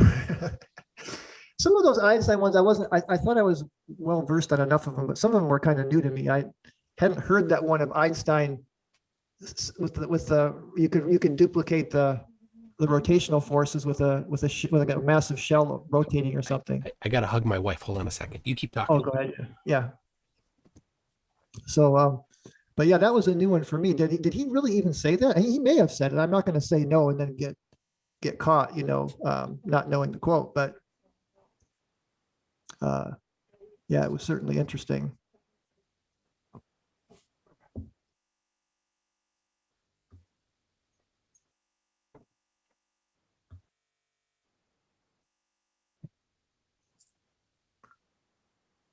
All right. Did you fill the empty space? What's that? Did you keep talking? Oh, I'm sorry. Yeah. So what am I going to talk about here? But yeah, overall, I thought the debate, I thought I did well. I mean, compared to if anybody's seen my last one, I didn't go so well because I was against 4 of them versus 1 and had no idea Austin was even coming on. Yeah. So didn't prepare, but I was pretty prepared for this one. Obviously there's always room for improvement, but it actually had a lot more information I didn't even get to. But overall, I'm much more satisfied how this one went versus the last one. Well, I think you did pretty well. I haven't watched the last one yet. Oh yeah, please don't. But people, the link to his channel is in the chat again. I will put it in the description as well. But let me do this right now. And the goal is, I just did my first video on the blue marble, and how that's just that one photo alone. Yeah. And then I'm going to do like a total of 20 videos. That's going to incorporate 200 or more proofs that the Earth is a sphere and that's spinning and orbiting based on the heliocentric or baryocentric model that we know. And I've got I do have well over 200 proofs, and I know you probably even have more than that, MC, than I do. But yeah, I'm careful not to use the word proof. No, right, not proof. Unless you put it in quotes. You put it in quotes, then it's yeah. You're right. I thank you for saying that. We use it in common language. We use the word proof, but in science, the actual concept of proof, it's not possible. It just, in fact, in reality, it's impossible. It's not possible. Only mathematics can you say something's a proof. Yeah. Or logic. Or right, logic, yeah. But I kind of like. Or ethanol content in liquids. Oh, right. Well, I'd always like to get constructive criticism because, this is, only my second debate and about 8 or 9 weeks into doing this. But what opportunities did you see there? Did you see any like real like opportunities of things that you? Yeah, I would have. Well, we already covered this. I would have pressed him more on saying we need, you know, where does the acceleration come from? Where's the magnitude come from? Because he kept saying electrostatics is 10 to the 39 times more powerful. He said it over and over and over. Okay. Yeah. Is that the cause? Is that where the A comes from, the downward acceleration? Well, it couldn't. And you kept saying that because when the electromagnetic field, the static field changes direction temporarily, if it was the source of it, we'd go flying up at the ceiling, because it's not just changed, it's changed, and its magnitude is 100 times more. So we'd get slammed against the ceiling. I mean, how can he just kind of let that roll off his shoulder? So it's like, that is absolutely totally debunking, because 7 million lightning strikes a day around, it's not just the lightning. Well, I mean, so I would say to the critique. Yeah. It's local. Just focus on the localized area. If you are in a storm and there is lightning nearby, you have just been in the vicinity of a reversal of that electromagnetic field that he claims happens. And we would all know it, because if there's an electrical storm coming, people would, you know, strap themselves into chairs. Well, I mean, I told you I got David Weiss. He even kind of admitted things fly up around a lightning strike. And I'm like, are you really saying that? And I mean, in that last debate, I had some good moments in that last debate, but man, it was but debating David, I would not recommend it. David Weiss, Jaron, Witsit, and Hibbler. What's his name? Sean Hibbler. Hibbler. I accept. You would accept that? Yes. I would. That's a dream. I mean, I did tell them I'd do it again. That's a dream. Not four. Tell him you want your friend Mike to do it. Yeah, no, maybe you did that. I mean, Hibbler didn't have much to. Hibbler's an idiot. He's the dumbest of the dumb. But you know, Jaron, you know, give him credit. You know, Jaron, David, they just got their little puzzles and they just throw these little, like, you know, the gas in the box puzzle, or you know, David loves to do the spinning rope thing, you know, and it's like, well, David, we don't live on a spinning rope. I mean, well, it's a good point, though. Let me say, he talks about rim velocity, right? Well, yeah, no, that is it is important. It's centrifugal force. Do the math on it. What is apply the rim velocity of the Earth at the equator, where it's the most, 0.03 meters per second squared. That's your rim velocity there. That's what it's giving you. Yeah. Dave, you didn't do the math. This is high school math. High school. This isn't university. When we talked one-on-one, I thought I just kind of laid it out for him, the numbers, and he just shook his head. No, it's rim. He just kept, no, it's rim velocity. He just couldn't. He started to shout at me. They don't understand the math. He got angry. I wish that was recorded, because I did really well with our one-on-one. But because it was so much easier with him one-on-one, because I knew all his talking points. This is why I wanted to debate him one-on-one, because I knew all his talking points. They come up with all these new little puzzles. Like now it's a stack of boxes that have a little door on them, and they're going up many levels high. It's like, where do you guys come up with this stuff? Or the jelly beans in space type of. They threw that one at me. You know, it's like, well, what if there were jelly beans in space? How would they attract each other? And it's like, what is that coming? What is that? They would. But... Yeah, they would. I mean, but they were trying to get me to go into the whole thing about gases creating galaxies, whatever. They just don't. They can't believe that that's possible. But anyway, anything else that kind of struck that was kind of maybe something new that Austin? Well, there's nothing new from him. The key is to hold their feet to, you made a claim.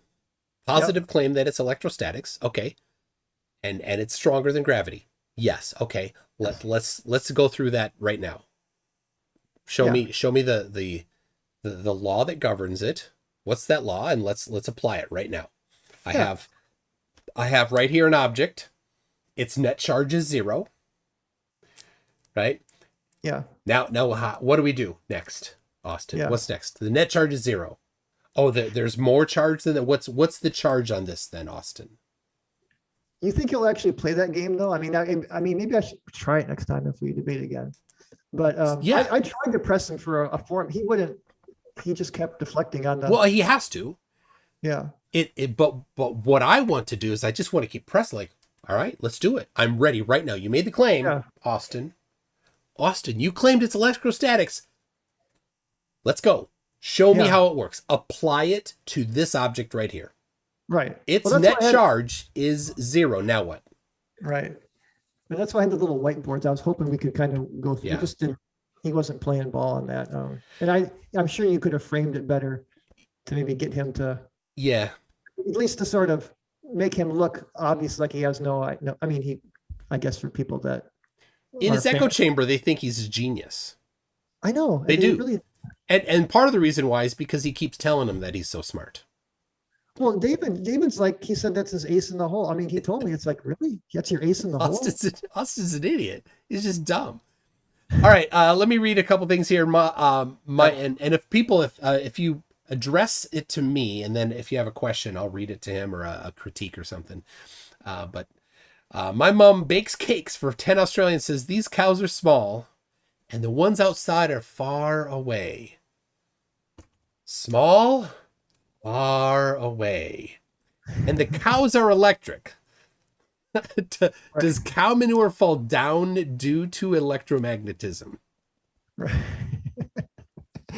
That would be a good one. But we got to kind of play their game of these little puzzles because they like to do this with when I debate. At least it seems that way, right? Yeah, that's all they have. It's just games because they know they don't have the science. Yeah, the real science. The real science is you make a prediction. A numerical prediction is a great one, right? You can make non-numerical predictions, but gravity makes a numerical prediction about the magnitude of the downward acceleration. Yeah. His makes nothing. It doesn't even get direction right. Well, the thing is, he talked about, I thought he was going to talk about the chronomotor more. He didn't, but the guy that had the article posted the whole thing. I drew it down. I'm like, even this guy that's basically, you're saying this is some kind of proof with your chronomotor. Somehow just having an electrostatic device, do something is somehow that's proof. Just because you can get like a little balloon to like attract to the earth and then discharge it and it elevates again. I mean, how is that proof of electrostatics as a downward? There's no, but they think it's proof though. They think the MIT the dynamic thrust or system is somehow proof that no, that's just corona discharge on the atmospheric particles creating a thrust that's a very small thrust. That doesn't prove. And it doesn't make the other forces go away. No. Either. Yeah, they don't. The other forces are still there. Multiple forces can act simultaneously. Yeah, they don't know how to draw a free body diagram. I was going to do a simple free body diagram where you hold a book, right? It's like, what are the torques and forces on this? Now, if you got two hands, you can see that it's much easier to hold because now you got two supports and the torques are basically gone when you, but it's even they don't even know what a free body diagram is. No. So having multiple forces acting on a thing is just, they can't wrap their minds around that idea that multiple forces can be acting on a body at once. Yeah. Eddie Reese says he thinks telescopes are analog. Epic fail. For some reason, and this is new, I learned a new Flurf idea today. Yeah, I hadn't heard that one before either. That P900s see things because they're digital. So if you have a digital camera on a telescope and it's not a P900, then it must be acceptable, Witsit, right? I kind of missed that, but you're right. That's what he meant by analog and digital. It sees in different spectrums, apparently. Yeah, so all we gotta do is put a digital camera or maybe a digital telescope if we get it's the receiver. That's what's interesting, right? And so I suppose if you're going to talk about the receiver, your eyeball, if it's just you and a telescope and traditional optics but not a computerized screen or something, yes, that's analog. Yeah. But all new telescopes, all of the stuff that we see on new telescopes, that's all digital. Everything is digital. Have you seen Metabunk's little camera with the P900 little experiment with a candle where he basically made a candle just like the Venus picture that the flat earthers were sharing? Because you can get the same bokeh with a candle that you can with Venus. And I looked at it, it's like, oh my gosh, that does look just like their Venus picture. And he did it with a little tea light candle, just behind a little aperture or whatever. And it's like, how do they not know that that's just out of focus? It's just Well, there are a couple photographers, but for the most part, they don't know photography either. Yeah. No. The fact that photography's gone to this has enabled flat earthers to tell lies about photography. Oh, right.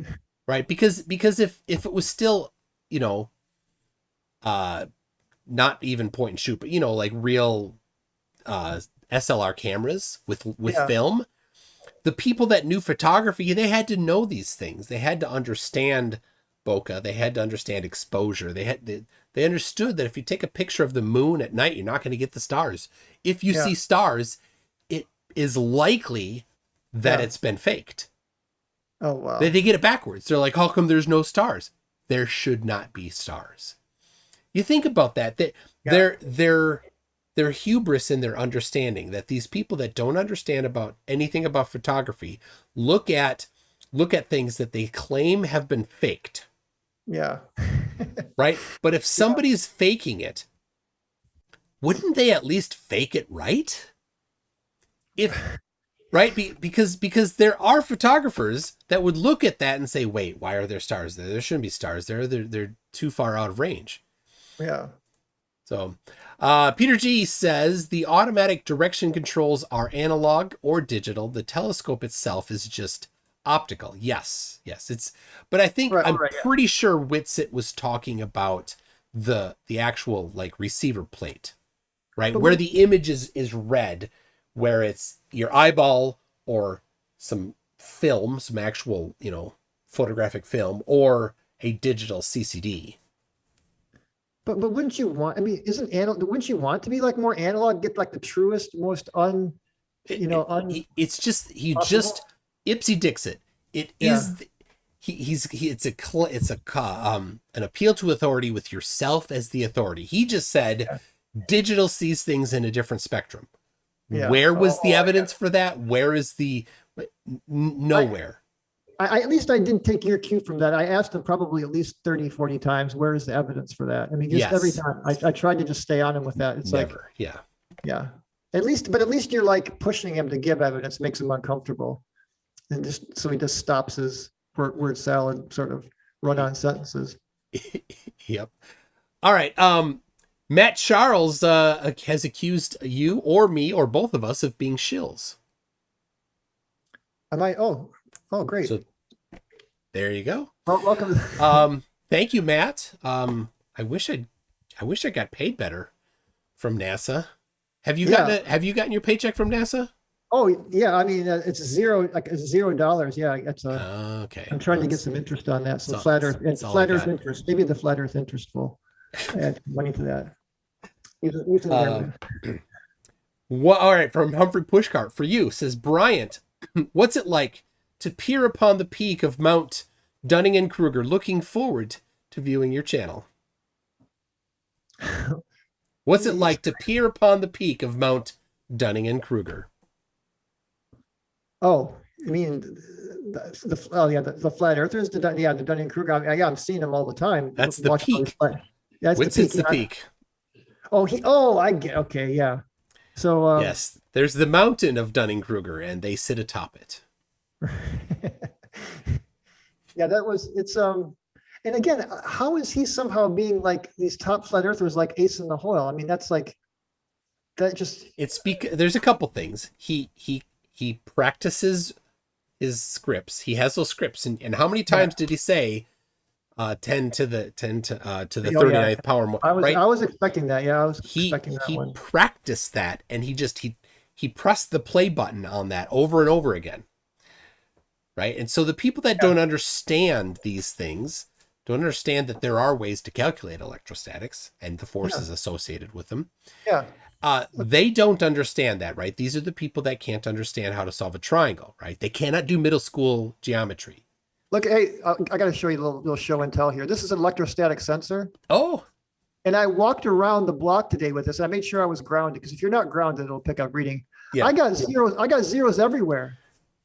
Is it just measuring the air? Or do you put it to something? No, it's measuring the. I mean, if I like, for example, if I like rub a balloon on my sweater, it'll just go off the charts. It'll just read really high. So it measures electrostatic fields. I mean, and it's not cheap. I mean, but it's not the best. But you can get scientific grade ones, and you really want to make sure, obviously to ground them, and because if you're not grounded, then you can get skewed results. But I was looking for this I mean, I don't doubt that there's 100 volts per meter, but that's it's a very subtle field. It's not a very strong electric field. Now you can't do much work with it. If you could do work with it, you could just generate power from it. And, well, you can do the Corona. That's what the Corona motors do. But they have to send they have to actually send like a little what those little mini helicopters called? Those little drone, the little hovercraft, whatever thingies, the drones. Yeah. So they got to use power to send it up. But once they get it up there and it's hovering, they got the little, like the Corona discharge on really sharp points. They got the little sharp points, and it's grounded. And so you can create electricity, but I don't know how much of that was usable electricity. It was just sort of like all these sparks coming out of this thing. So you can tap into it. I mean, Corona motors do that, but I couldn't figure out how much current or energy was getting drawn from those experiments. Yeah, you can't get much. You can't get much. It's the same thing with the MIT, the aero electrodynamic thruster, whatever. You can get this little thing to propel for a little while, but you got to supply 40,000 volts to it. That's what they don't tell you. And their little Van der Graaf generator experiments, yeah, you're adding like 40, 50,000 volts to it. So to something that has almost no mass. Tiny mass. Yeah. So and we know that this is where they're 10 to the 39. Yeah. Of course you're going to get all these effects because it's an incredibly strong force. When you add a surplus of charge, you'll get a lot of dispersion van der Waals. That's why you get your balloon to stick. And I tried that with the last debate. I'm like, okay, if this field, why is this balloon does it go sideways now too? I mean, is this field, it can work in all directions here. Because what Dave was doing with his little balloon experiment, right, is he's just putting it close to the ground. So you get the van der Waals, the dispersion forces on the ground there. But if you do the same thing, I told Dave, you do the same thing on the wall, that's going to stick to the wall too, Dave. You're doing it close to the floor. That's why it's going down. But it's just, you could just rub your balloon. Just you could save a lot of money and just get a helium balloon, rub it on a sweater, and you can see that it'll stick to the ground. I mean, if it's not, if the buoyant force might be too strong there, but that's essentially what they're doing. At the end of the day, they're just rubbing a helium balloon on their sweater and say, oh, look, it sticks to the ground. Then you take the charge off. Oh, look, it's rising up. That's really all that. They make a big deal out of that video. Do you see Dave Weiss always playing that video, right? And remember his target market, his target audience is the dumbest 0.0001% of humans, which is still a lot of people. And so if he can get those people to download his app, then he can make some money off of them. Oh, I called him. Did I tell you this? I called him out on his app saying, there's people in Antarctica on your app. And he actually admitted it. He's like, oh yeah, I'm in communication with them, but they're like, oh, they're on the outer rim. And I'm like, also on your app, Antarctica's a whole continent on your app. And he's like, well, yeah, that's what Google. And it's like, well, do you see the problem here? And he really just wanted to change that subject. We just went on to the next thing. But they had people in Antarctica on their app. I know. It's so funny. I mean, and it's the whole continent of Antarctica on his app. It's like, if you're going to sell this app, I mean, at least try to make it look like a flat Earth when you're trying to find friends. Use the flat Earth map. Right. Use the flat Earth map. Crap. Every time you try to use the flat Earth map, it fails. Oh man, that's just, oh gosh. You could do a whole, they just come up with an answer. You think that you got them pinned down to the ground, and then they got it's never a correct answer, but it's always an answer. Yeah.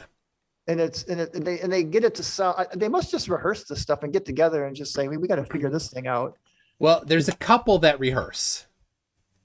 Probably the top ones need Witsit, well, the ones that debate, Witsit and Nathan Oakley, they rehearse. They actually practice their shtick. Yeah. And then you can tell when they get cornered, they just press play as their escape. I tried to use again, the ether experiments is not one of my strong areas I haven't read all the experiments. Yeah. was there, did Witsit have any, like, even like one decent point within his whole? Because I know No. yeah, I didn't think so either. I'm like, but it's because a couple of his things I wasn't able to follow what he was saying. It might just be because he's just making stuff up, but I'm like, well, yeah, with it's the fringe thing- nonsense. with the fringe thing, he was like wanting the error to be 0 in the experiment. I'm like, so if it's saying 0.0001%, that's still some bit of a trace of a fringe. I mean, did you hear him on that? He's like, Yeah. it's like, Flat earthers don't understand margin of error.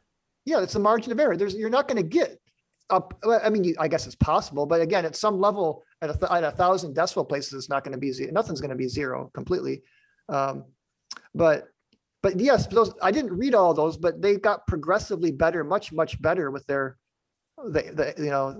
basically not showing much fringe at all. It was at some levels, right? Where it's all right. So we have some derper in the chat here that says, show me evidence of mass attracting mass. Well, I'd be glad to. So here is the I'm not showing this to you, so you won't see this, but it'll be familiar with you. The BIPM measurements of the Newtonian constant of gravitation, G. This is measuring the strength of the mass to mass attraction specifically. Not just that it exists, but it's a measurement of the exact quantity and magnitude of it. So right here on this little picture here, we see these large cylinders, A. Those are the 4 source masses. And then B, they're smaller. They're a little harder to see there. I'll zoom in a little bit so you can see it. This B is the test mass. So right there is that cylinder there. And then this whole apparatus, it rotates. You see that C, it's showing that the apparatus rotates. The torsion disk of about 30 centimeters. So this whole apparatus is put into a vacuum chamber to isolate from air currents, and it is all electrically at the same electrical potential, so the electrostatic forces are negated.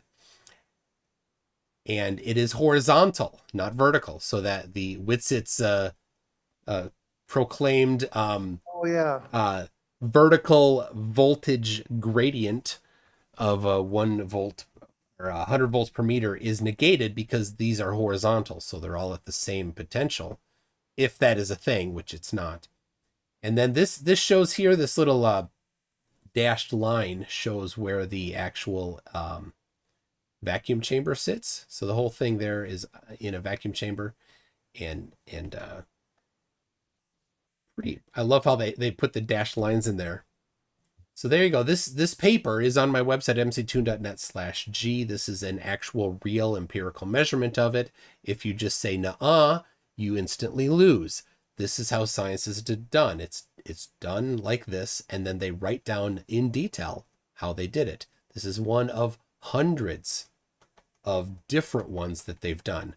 This particular one, they go over the details of it, and I think this was one that you referenced, I think. Yeah, because it was such. I read through them all. I mean, it's not some of the ones that were 28 pages I didn't, but I mean, it's just the care, how they get the homogeneity.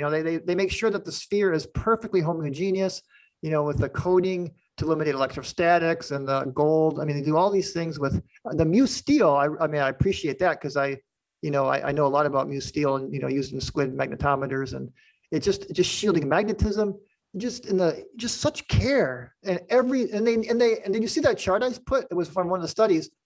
They literally know all of the things that can cause an error, right? And they actually know how much of an error it can cause. I mean, yeah, they have such. I mean, this chart. I mean, it's like 30 different things, and they have through all the different studies about how much error it causes. So each study they try to do a little bit better on those errors, right? So here it is. This is the values of uncertainty of the parameters required.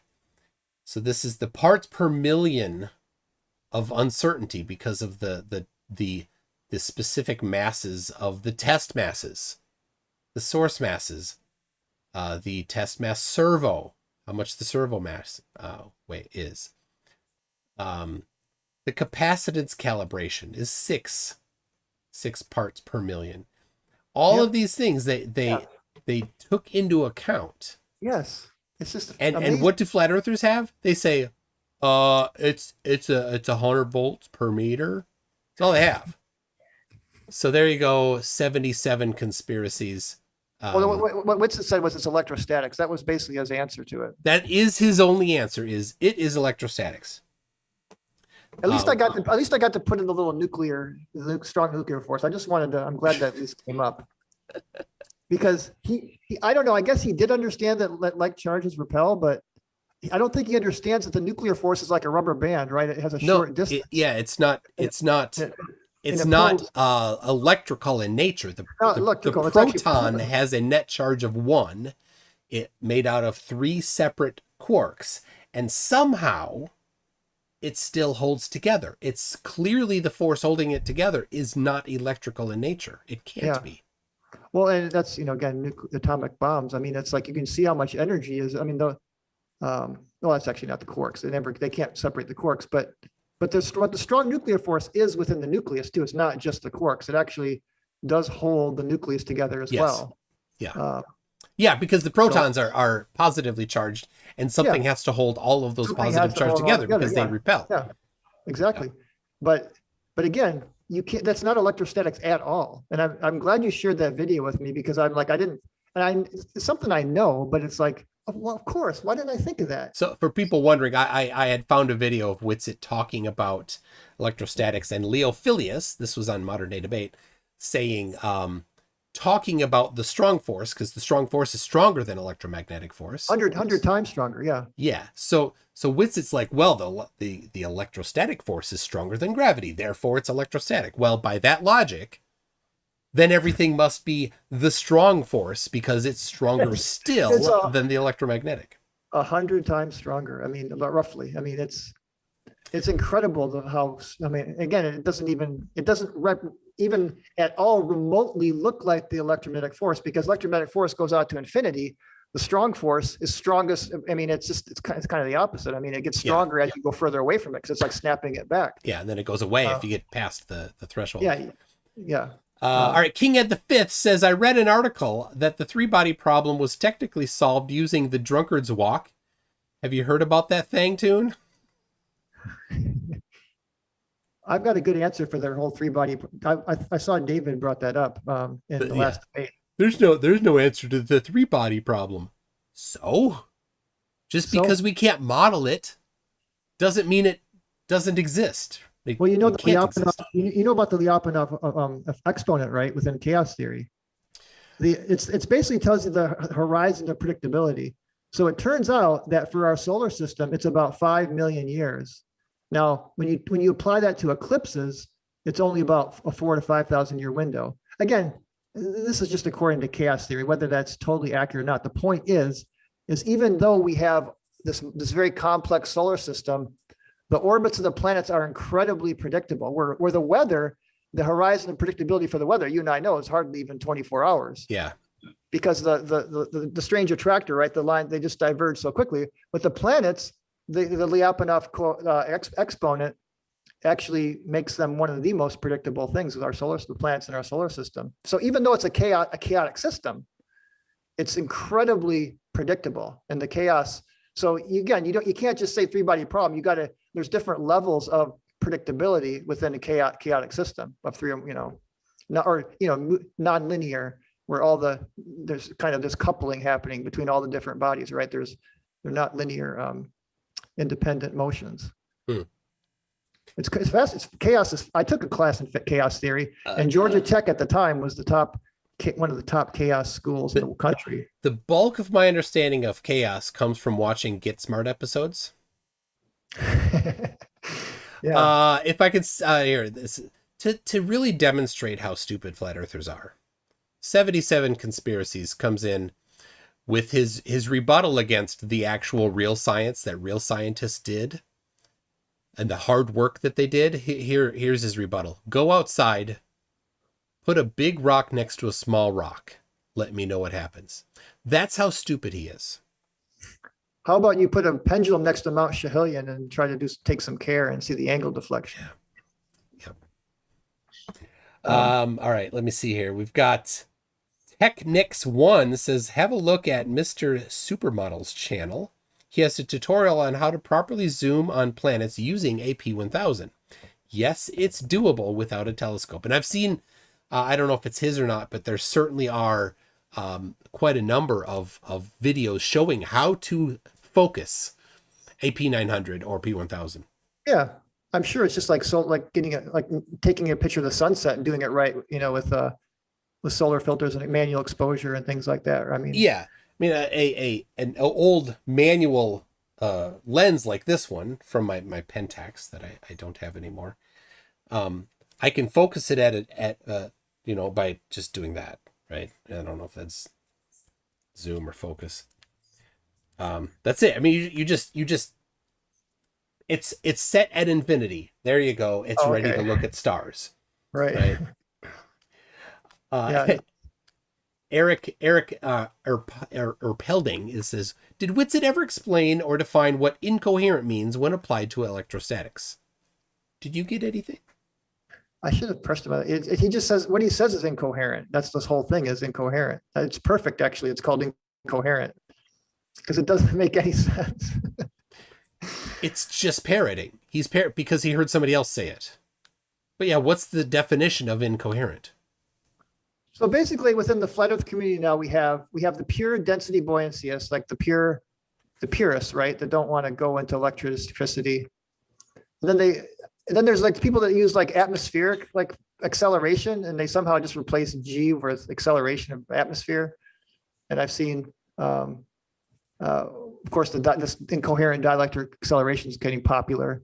Have you seen any other? I mean, they just there are 5 general categories that they have proposed to explain gravity. Starting from the dumbest. Incoherent electrostatic acceleration is the dumbest. It's just pure words, nothing to it. Nothing works. I didn't get to my balloon experiment with that. Right, I pick up filings. I got the paper filings in my balloon right here. I just didn't get to it. One critique is you can't get a lot of material into a debate. Yeah, that's one I thing. realized.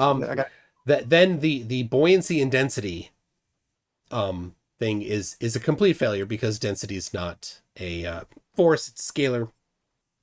And we've got Rachie in chat here, who's a flat earther, that says it's relative density disequilibrium, which doesn't explain it. Yeah, RDD, which doesn't explain it either because you still didn't explain where the RDD came from. Why is there a differential? That's the question. Yeah. Don't know. Soon to be a scientific law, the law of RDD law. And Rachie tried. She actually had some equations that were basically modified kinematic equations, and in the end, you just plugged in 9.8 meters per second squared. Well, I had someone that. Yeah, go ahead. The question is, where did that specific magnitude come from? Not just plug it into an equation. The gravity, the law of gravitational attraction predicts that number. Yes. You want to replace it. Yeah. You need to replace it with that number somehow. I just love the logic of you start with Newton's universal law of gravity, and then you can group the MA. So you got force equals MA, M times the rest is acceleration. And then that you can do the Cavendish, and then you can determine the mass of the Earth and G from Cavendish. And then of course, then you can go back and then you can calculate G at any altitude above the surface of the Earth or any other planet or any other, and so their formula they don't have anything for the moon, right? Or some other planet or anything.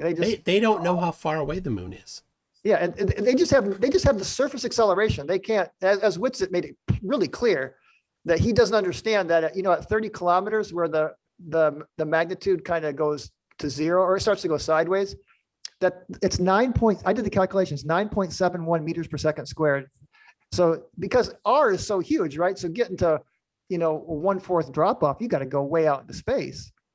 So the whole gradient of that potential, it just drops off so quickly.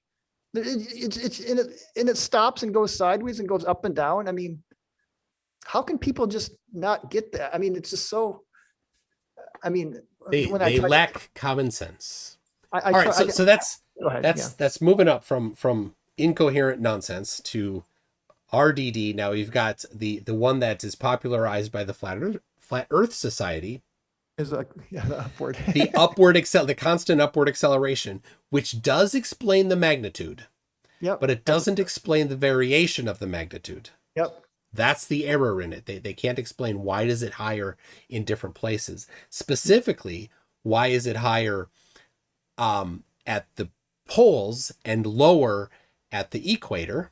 Yeah. And why does it change with elevation? Because if we're all accelerating up, it should not change with elevation. It should stay consistent with elevation. But then you got the bigger problems that it starts to approach the speed of light very quickly. And what happens to the sun? Because they do not reject relativity. Oh, okay. Well then, but it's an accelerating reference frame though. But we're within that reference frame. It actually works. But what about their magical sun and moon orbits then? If it's Well, of course, there's no explanation for why the sun and moon stay up in that. Yeah, because that would definitely, they would just go right up into it. I mean, unless you. Well, no, they'd hit the ground. They hit the ground. Right? But Yeah, we're accelerating up. The sun and moon would hit the ground. So they don't have an explanation for that. But they can actually explain it by saying relativity, and you would not reach the speed of light. From the external reference frame, the mass would increase, the actual change in velocity would decrease. But the energy needed to do that, though, starts to get more and more. I mean, because where's that energy come from? They don't know. All right, that's number 3. There's two better ones. There's 2. Oh wow, some new stuff I haven't heard yet. The Infinite Plane Society. They don't actually really talk about this because they don't quite understand it well enough. But this does exist in a few places, that if you had an infinite plane of a particular thickness and density, you could have, and gravity existed, you could actually do that. You could actually have, but it'd be very unstable. It'd collapse. But an infinite plane, that you don't get any drop off, no matter how high, you can never escape the edge. I mean, there's no edges to escape. So you remain at a constant. It stays constant. I don't know how high up you go. Yeah, there's problems with it. It doesn't explain the variation, and it doesn't explain laterally, and it doesn't explain the variation vertically. Leonard Susskind did some calculation where, of course, he doesn't believe the Earth is flat, but he said, well, if you get like a 7-mile thick or whatever infinite plane, you can get some at least. I mean, there's some way to get something. At least they're trying. At least they're trying to get the numbers to work. I mean, yeah.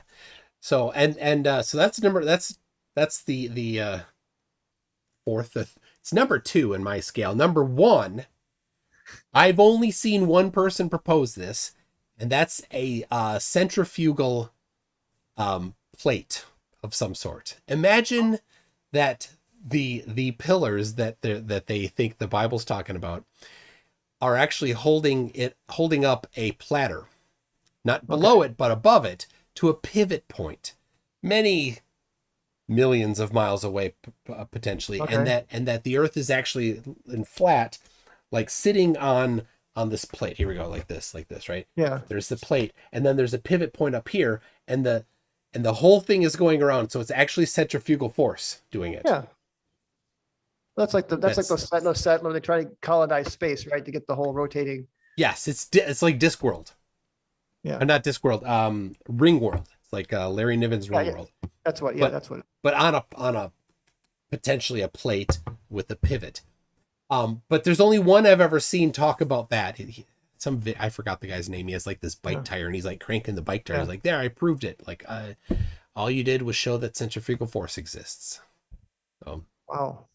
Yeah, that's that's a new one. I had never heard that one before. There's the 5 that I've heard of. So. I did see one where someone tried to use atmospheric acceleration, like, and I wrote it back and I said, that the atmosphere thins out at the Kármán line to about very, very small amount of atmosphere, and we know gravity keeps going, so you need to put a little more work into that.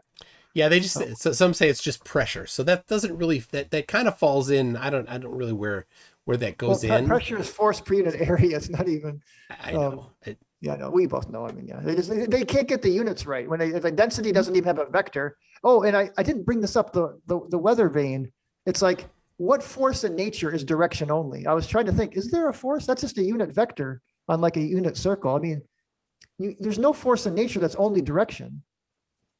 I mean, they're trying to say that the electrostatic force is just a bias for the direction, right? They're not, and somehow density and buoyancy take care of the rest. If it's a bias and that bias reverses, right, that's a problem. Right?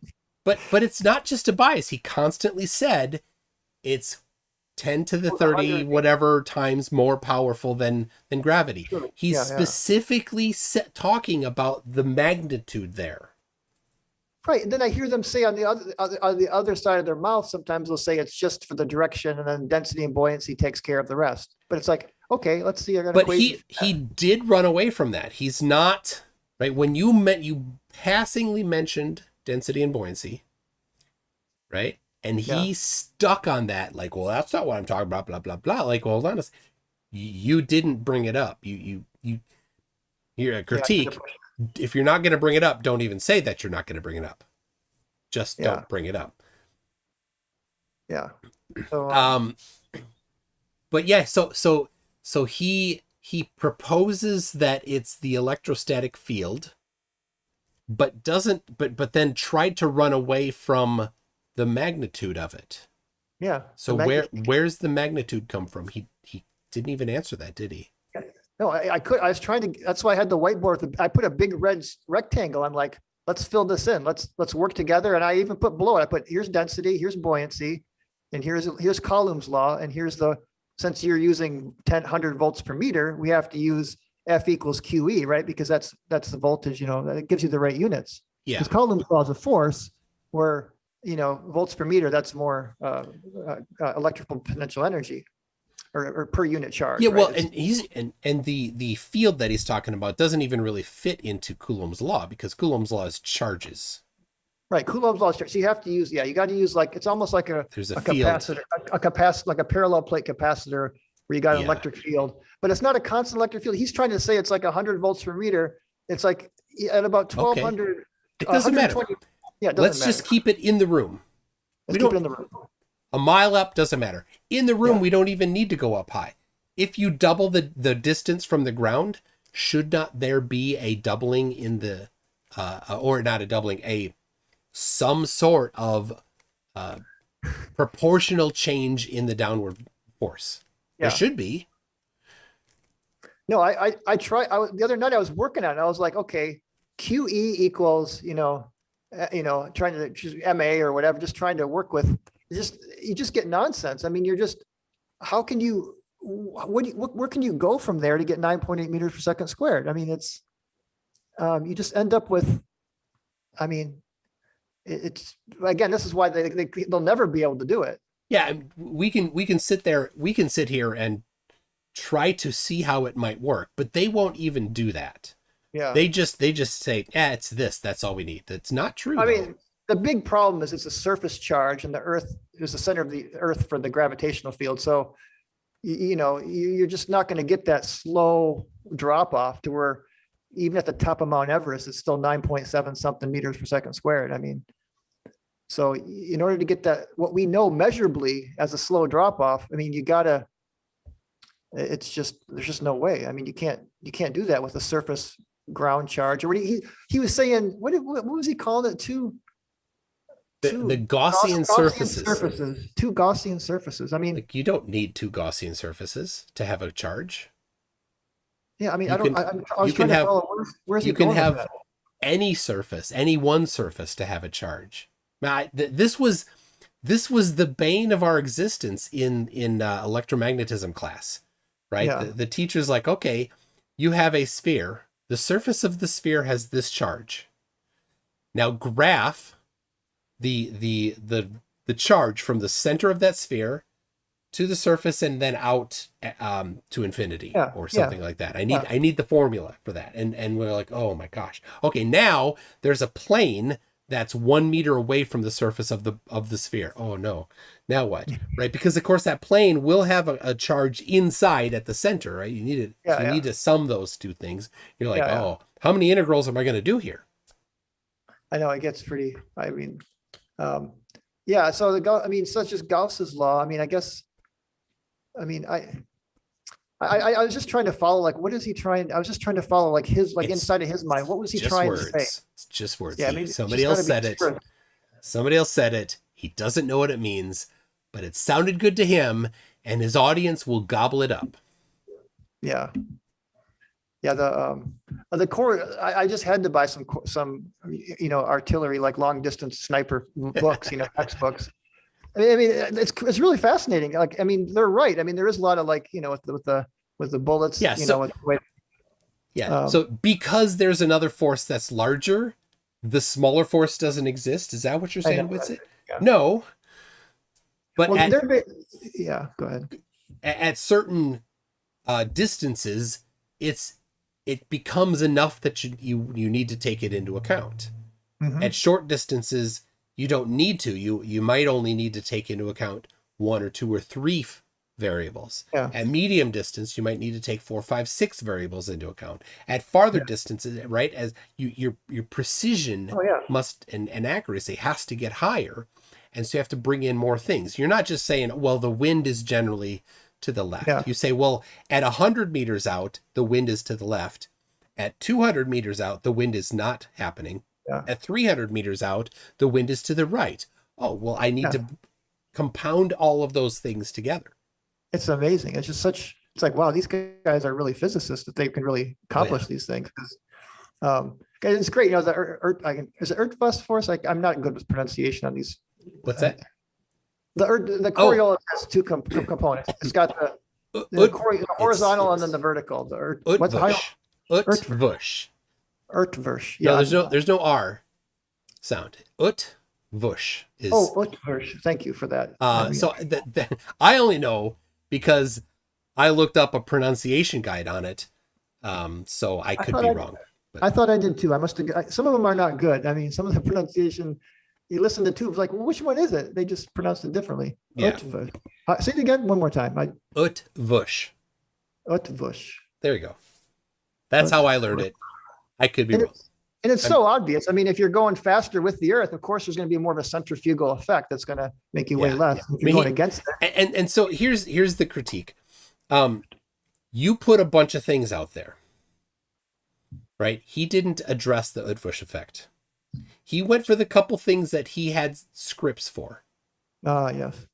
So if instead of that, if you had said, well, here are 2 things, and go deep into it, say, well, the Utvush effect predicts this specific change in percentage or magnitude. Yeah. And oh, look, we found that.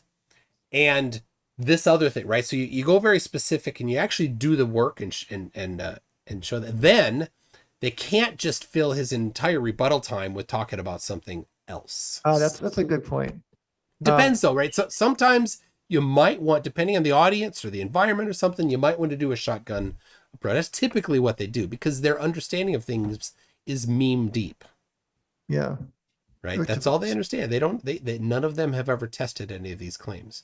And the whole Coriolis from David Weiss loves the little puzzle. Oh, if I take off from the North Pole, how can I land at the equator going 1,000 miles an hour? And I was Walter Bislin. I got his help to understand that. But why do they keep saying that planes don't adjust for Coriolis? I mean, the pilots must just be like staying on a certain course, right? So it's such a small. Yeah. So they don't understand the magnitude of Coriolis. Number 1. Yes. Yeah. They think, and Witsit, I think Witsit actually said it, like that you could take off. Yeah, I don't know what that was about, but I don't know. Maybe Witsit hasn't said that. But the extreme misunderstanding of it is that you could just get up in a helicopter or a balloon and wait for the Earth to turn underneath you, right? Yeah, that's completely pretending that conservation of momentum doesn't happen. Yeah, forget about that. But Coriolis is a small lateral force. Mm-hmm. And it's maximized at the poles, not at the equator. It is cut in half. It's a relation. It's relative to the sine of the latitude. So at 60 degrees north, it is at half of the magnitude as at the pole. Now, there's an awful lot of flights that are south of 60 degrees south or north. Sorry, south of 60 degrees north. Oh, so they're even dealing with the smaller portion of it. But I have the form. I should put in some Yeah, all right, I didn't do it. On my website, I have right here the actual, my Coriolis page has the formula. Yeah, it has the formula. The formula for Coriolis is acceleration. The acceleration is what you're looking for, not the force, because the force is dependent on the mass.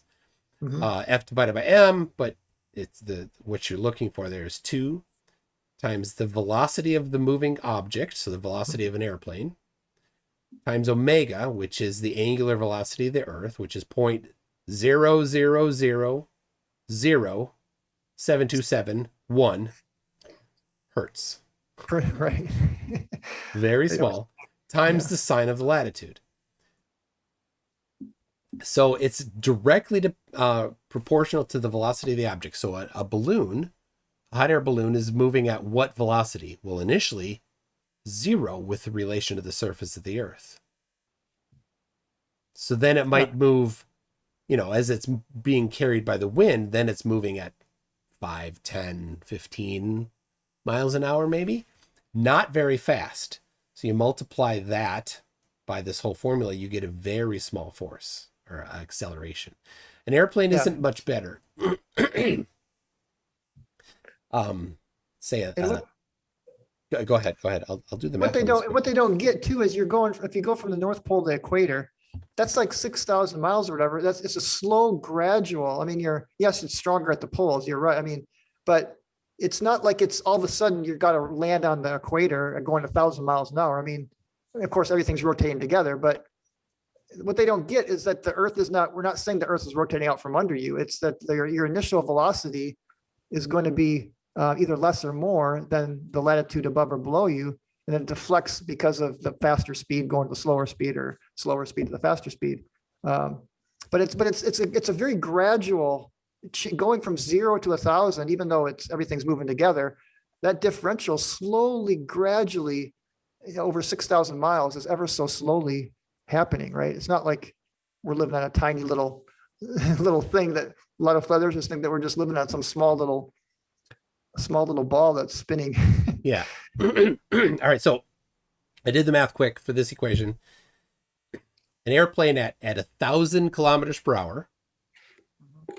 I'm doing it all in metric here.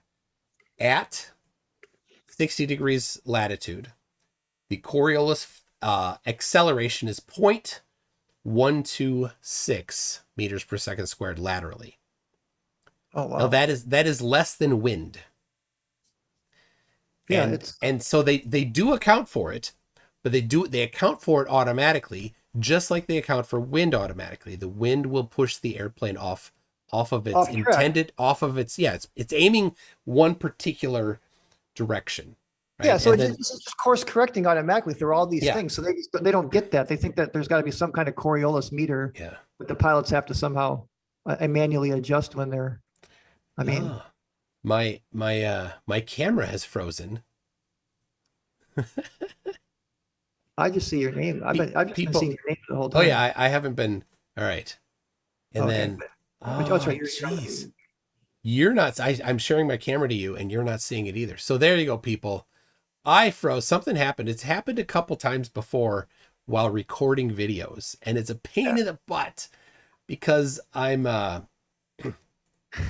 You just. It's just me. There you go, Mike. So it's a pain in the butt because I'll record like a 5-minute stretch of video and then I'll go to review it. I'm like, oh no, it froze 2 seconds in. So anyway, let me look here.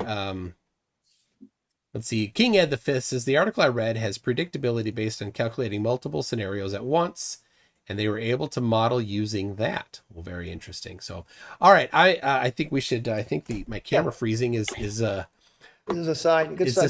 No, this was fun. I enjoy the feedback. Thanks for the support. And I mean, it really makes a difference, MC, having that you're not just up against the flat Earth like top. I mean, call them influencers. I guess what would you call? I mean, top Papa Flurfs. They're the peak Papa Flurfs. So it's nice to know you're part of a kind of community trying to share the real scientific truth of basically just reality. We're just trying to show people what reality is. But it's beautiful. I mean, science is wonderful. That's one of the things I like about this is you do learn a lot, you know, give them credit. They bring up a lot of stuff that help you to learn some cool stuff that I might have seen before, but it's like, oh yeah, I remember this in college, but it's fun. So thanks for the support. Thanks for having me on. And anytime, you know, I'm always, if you need someone, you can always just message me or something, or you want to. Well, I sent people to your website to your YouTube channel to subscribe. And you had 60 some subscribers earlier. Yeah, and 80 something. I think you did send. I saw a spike yesterday, so I think you definitely helped. I didn't send any yesterday that I remember, but you're at 201. So thank you. I was hoping to get you over 200. So there you go. Awesome. And would you mind? Would you mind if I mirrored a couple of your videos? Please. I mean, I'm gonna some of my older ones. I mean, they'll get better. I mean, that's just. But please do any that you want. And my website, dfe.net, it's just kind of a collection of raw information right now, but I'm going to hopefully in time get that smoothed out, make it look better. And like I said, 20 videos, I got about 20 videos coming in the near future on all these topics. And I've been watching a lot of yours. You're definitely been a really invaluable resource. So thank you for all that you do. Yeah. Well, all right. Thanks for coming on, and thanks everybody for joining. Thank you, MC. We'll see you on. I've got a debate coming up on Tuesday, hopefully, and then the guy's a little flaky, and I have a Mallory and Kyle debating on whether or not hot dogs are sandwiches. It's epic debate number 4, and we'll see you all then. Bye. All right. Take care. Thanks. All right. You don't have to hang up. Okay.